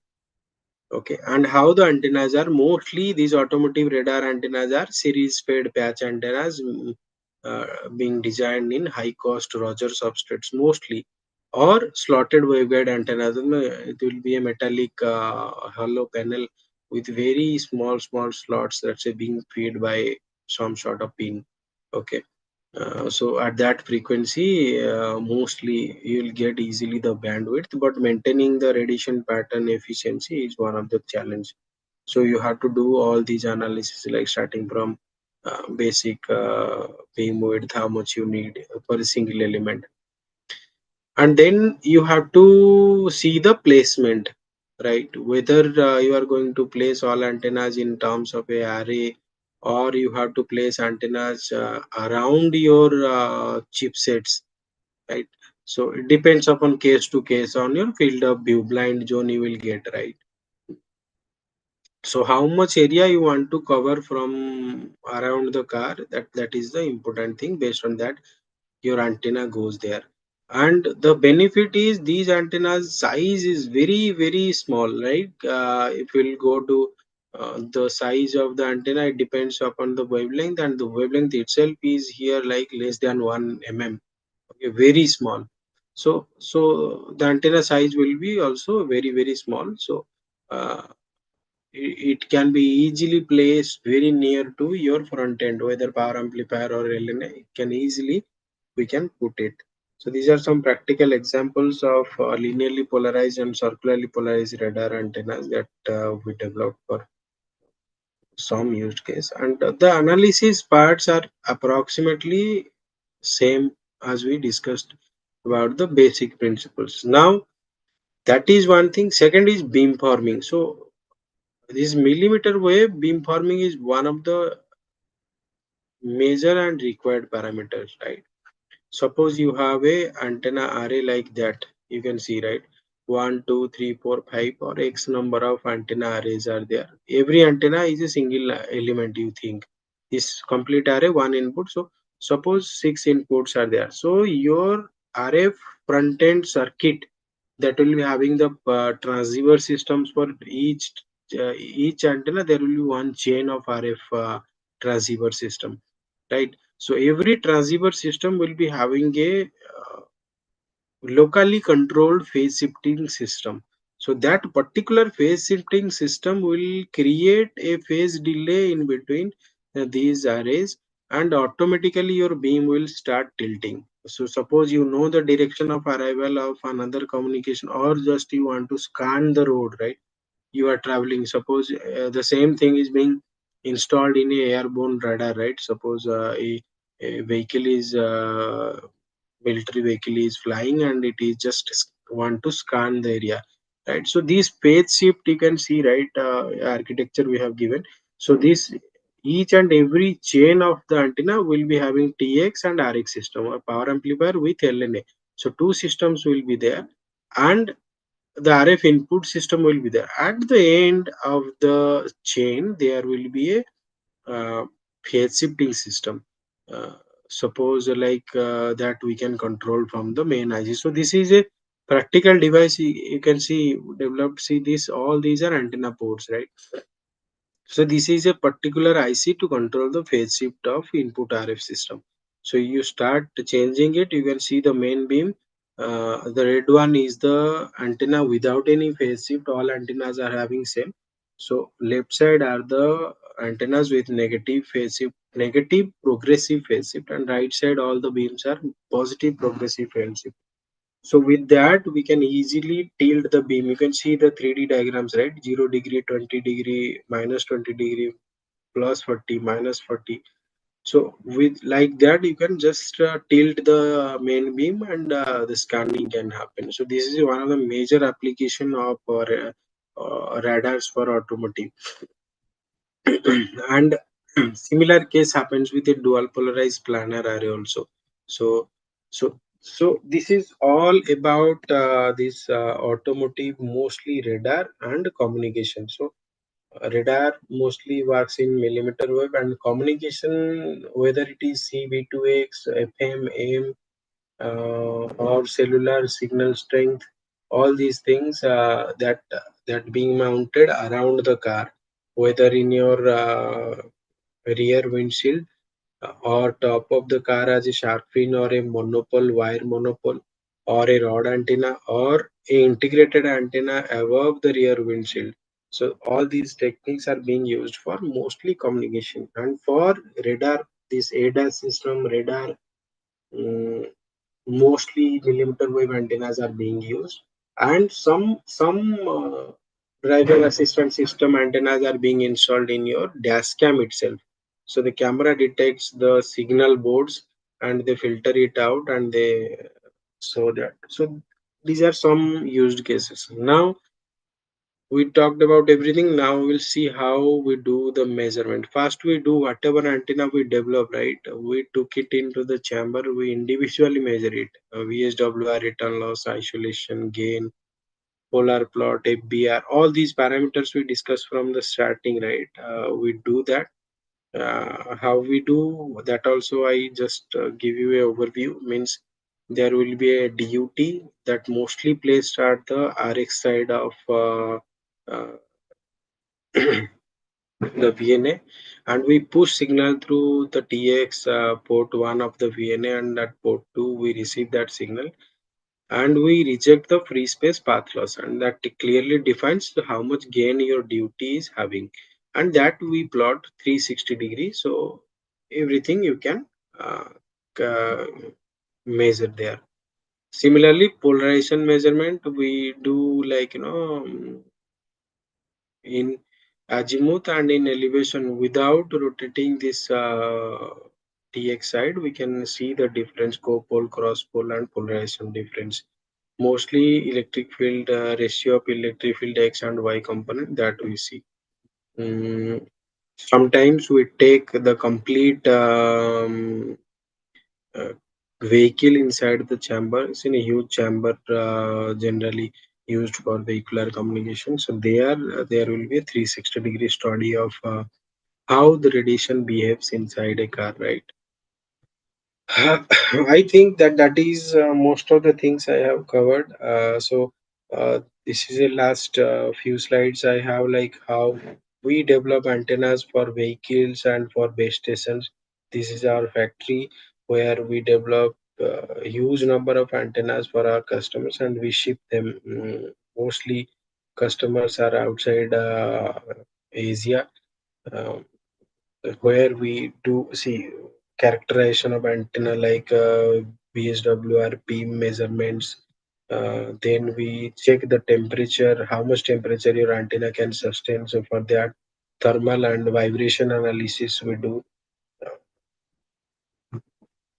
So then we deliver a package to a customer, right?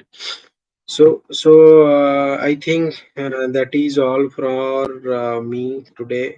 So I think we have a few moments left. We can have a discussion. If anybody is having any question, we can just have some sort of question answer. Over to you, Deepak sir. Sir, Thank you very much. Sir, Nivedita Mukherjee from Yeah, the yeah. C Department, PBIT. Good afternoon, sir. This is a very exciting lecture. You have done very nice presentation, how we develop the antenna, the testing and measurements, all the things. Now, there's a small, I want to know the applications. That is the, if the nowadays vehicles are the built in metal or the carbon fiber. So, what is any impact of the antennas regarding this vehicle's body, মানে radiation Ma'am, pattern? yeah, okay, ma'am, I got your question. So, ma'am, mostly common vehicles are being designed with metal, just to sustain this, crash.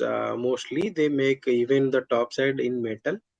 But whenever there is an antenna, we mount it over metal, but above the antenna, there must not be any metal, so that will impact. And the antenna use the car body as a ground plane. Suppose we are working in FM/AM, right? Band, 100 megahertz band, suppose, or 500 kilohertz band.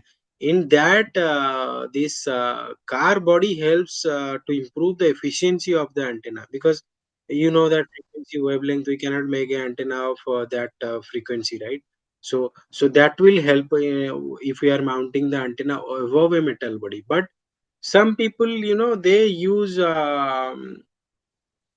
fiber body. Suppose currently we were developing an antenna for Thar Sports. It's an upcoming model of Mahindra.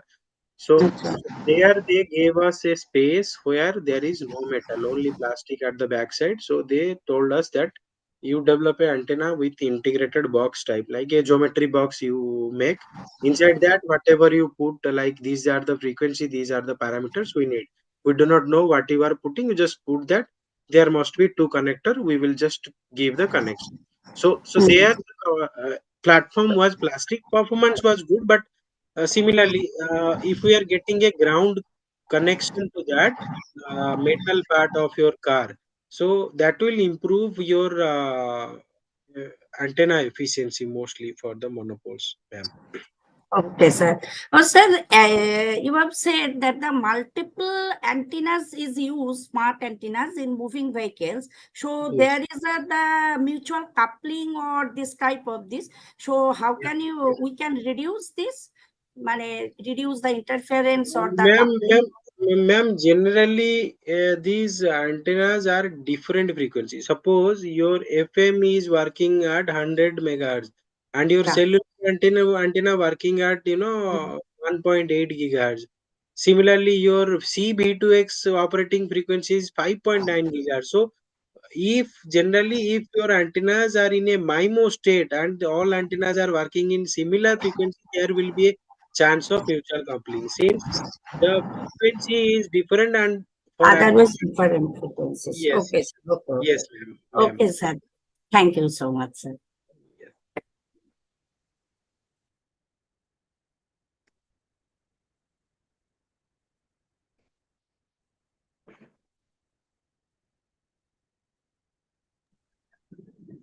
Okay, sir. Thank you very much, sir. I think no one will ask. Okay. Thank you Thank so you. much. Thank you very much, sir. You come with Thank you for giving this opportunity, sir. Thank you Yeah, so yes, sir. Yes, much. sir. You cannot. I'll get back to you with require all details, sir. Thank you. Thank Thank you. you.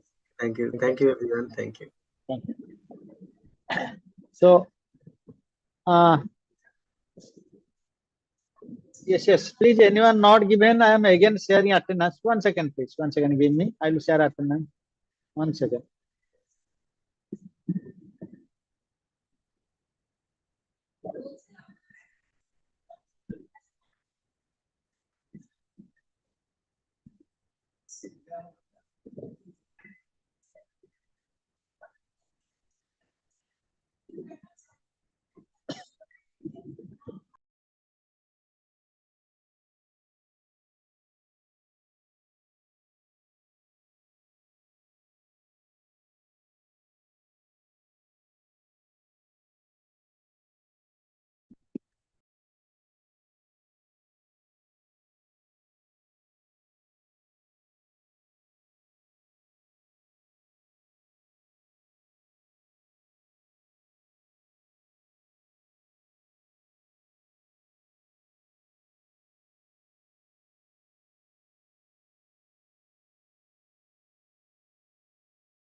जाओ अभी खाली छत पे पड़ी लो उसके बाद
Good evening, Principal Sir. Good evening, Ashok Sir. Good evening, madam. Good Good evening, evening. ma'am. Good evening. Just our assessment session is going Good on. evening, sir. Okay, ji, okay, no issues.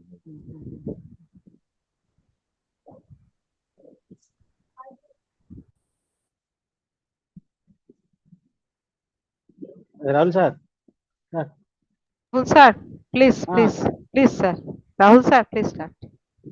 Thank you, ma'am, and to the coordinator and co-coordinator. And so, welcome aboard all the participants to the Faculty Development Program on Application of Communication, Signal Processing, and Robotics for Smart Cities. So, this was a 6-day session with speakers from all over the world and international and national.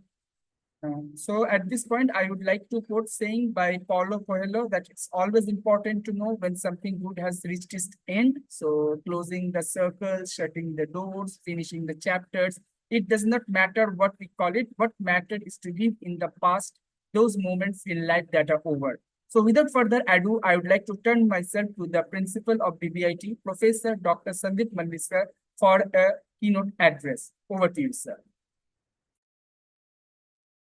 Thank you, Rahul sir.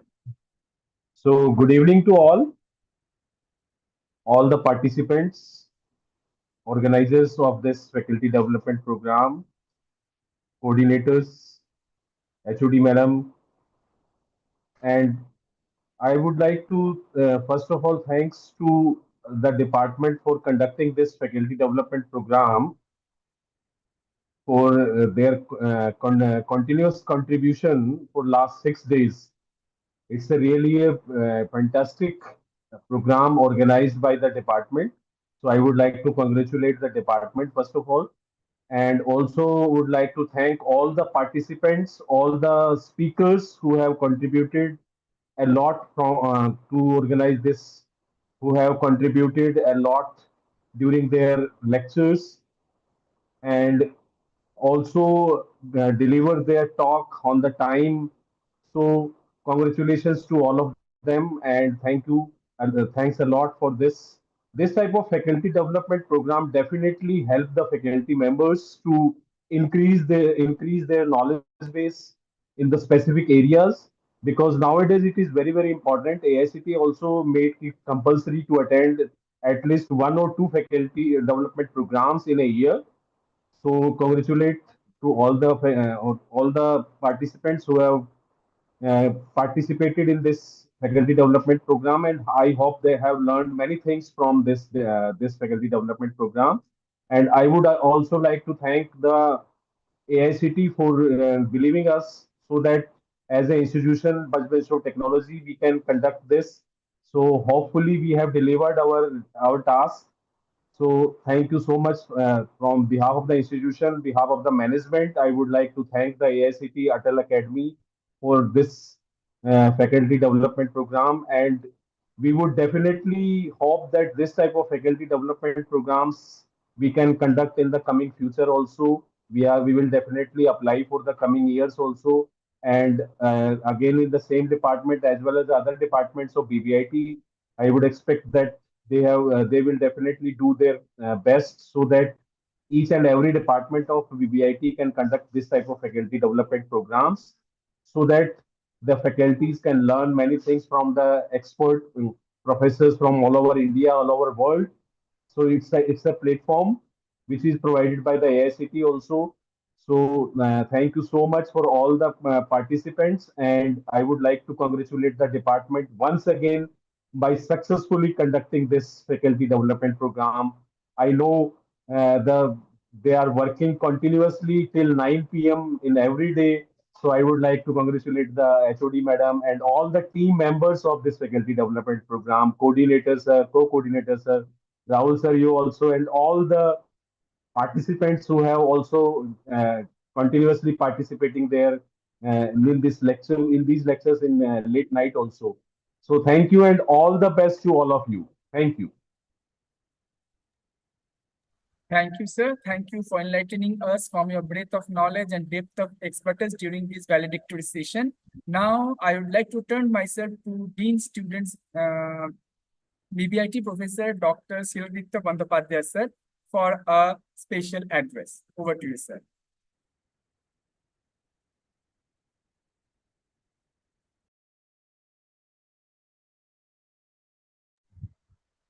I think Shiladitya sir is not here.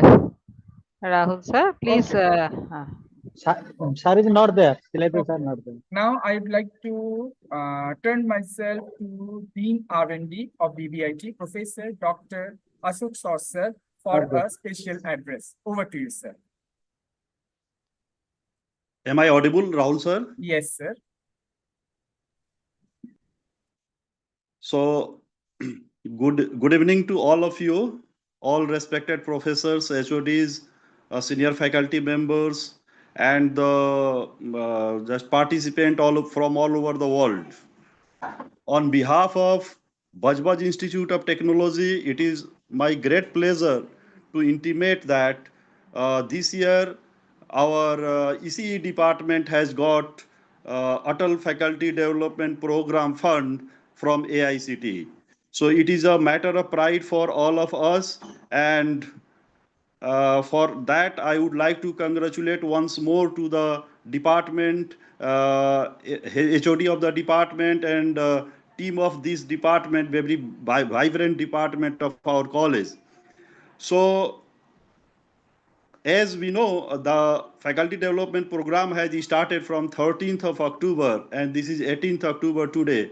So, as we are having a valedictory session today, so for all these 6 days, all of our faculties member after the college hours, they have continuously worked, and some of the faculty members, they were just bound to stay in campus to conduct the program successfully. So the program has got a grand success today, and we all are proud of that for this program. So for that, on behalf of Bajbaj Institute of Technology, I would congratulate the whole department headed by Professor Kakuli Sen Gupta. So hopefully next year from other department also we will have such kind of faculty development program. As Principal Sir told that these kind of efforts are continuously required by all department to keep updating in the specialized field of knowledge actually. So as you have conducted the program successfully, so from bottom of my heart, I would like to congratulate once more to the whole team of the department. I would also like to congratulate the whole participant, and hopefully they have enriched their domain of knowledge by this faculty development program. Our faculty members also have enriched knowledge by this faculty development program. So hopefully some more faculty development program again we will have from this department also. We know that always your department is keeping such just organizing this kind of faculty development program on continuous basis. So that is matter of pride for all of us. So once again, thank you very much all the team members for for this grandfully just you have organized this program. So for this just we have you all have, this is all of your effort. Without that this was not possible after college hours. So this was a grand success. Thank you very much all of you. Over to you, Rahul sir. Thank you, sir. Thank you for such numerous and insightful words to us. Now, I would like to turn myself to the co-coordinator of this faculty development program, Dr. Sumanta Bhattacharya, sir, for the vote of thanks. Over to you, sir. Thank you, Rahul sir. Am I audible? Yes, sir. First of all, good evening to all. Good evening, Principal Sir, HODEC Madam, Dean R&D Ashok Kumar Sahu Sir, Coordinator of this Atal FDP, Professor Deepak Kumar Naik Sir, Rahul Sir, and other also dignitaries who are present in that meeting. First of all, I like to thanks to Sri Jagannath Gupta sir, Chairman BBIT, as a chief patron of this Atal FDB program, that he has made the environment that we are going to give our full effort to give the program successful. Then I like to thanks our co-patron, Professor Dr. Sandeep Malik, Principal BBIT, that all the way sir has given us the support, mental support, as well as each and every support for to conduct funding, as well as helping and stay with us in every moment, as from the beginning to the end of this FDP. I like to thank you, sir, for your excellent and continuous support. Then I like to thanks program chair Mrs. Kakuli Sengupta Das, HODEC BBIT, is a strong lady, that the lady gives us a mental boost up and effort till the end of this FDP. I like to thanks coordinator Deepak Kumar Nair sir. Last 6 months he has given total effort to make this event successful. I like to congratulate, thanks all the organizing committee member for their continuous support, especially Rahul sir for introducing all speakers, as well as introducing the valedictory introduction session, inaugural session also. And I like to thanks the participants, those who are registered. Above 100 participants have registered in that FDP, and the 13 expert, out of that 13 experts, more than 50% experts are from outside India, and they are from the different countries like China, some of the countries like Poland, UK, USA, Sweden, Bangladesh, different countries experts have participated in that program.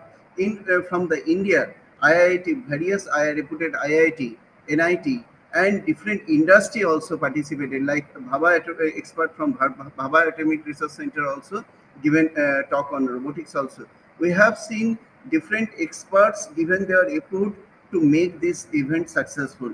And this is the last day and last hour of that program. I like to thanks all the technical team of BBIT, IT support, who have given us IT support from last 1 week, from the start, before the starting of the 1 week. They have given the full effort starting providing the each and every support for as from the IT side, and the accounts team also, they have given continuous effort for make this event successful. So I like to thanks whole BBIT community staff, and as well as the participant for their constant effort to make this event successful. Thank you all. Thank you for being with us. Thank you, Rahul sir. Over to you. So thank you, sir. Thank you for such an engaging and encouraging words. So with this, I would like to thank all the participants for being over here. Hopefully, it was a nice session. So I hope now we can end the session. Thank you. Thank you all. Thanks Thank you. all. Okay, okay. Thank you all. Thank you. Thank you. Okay. Thank you. Thank you very much. Thank you.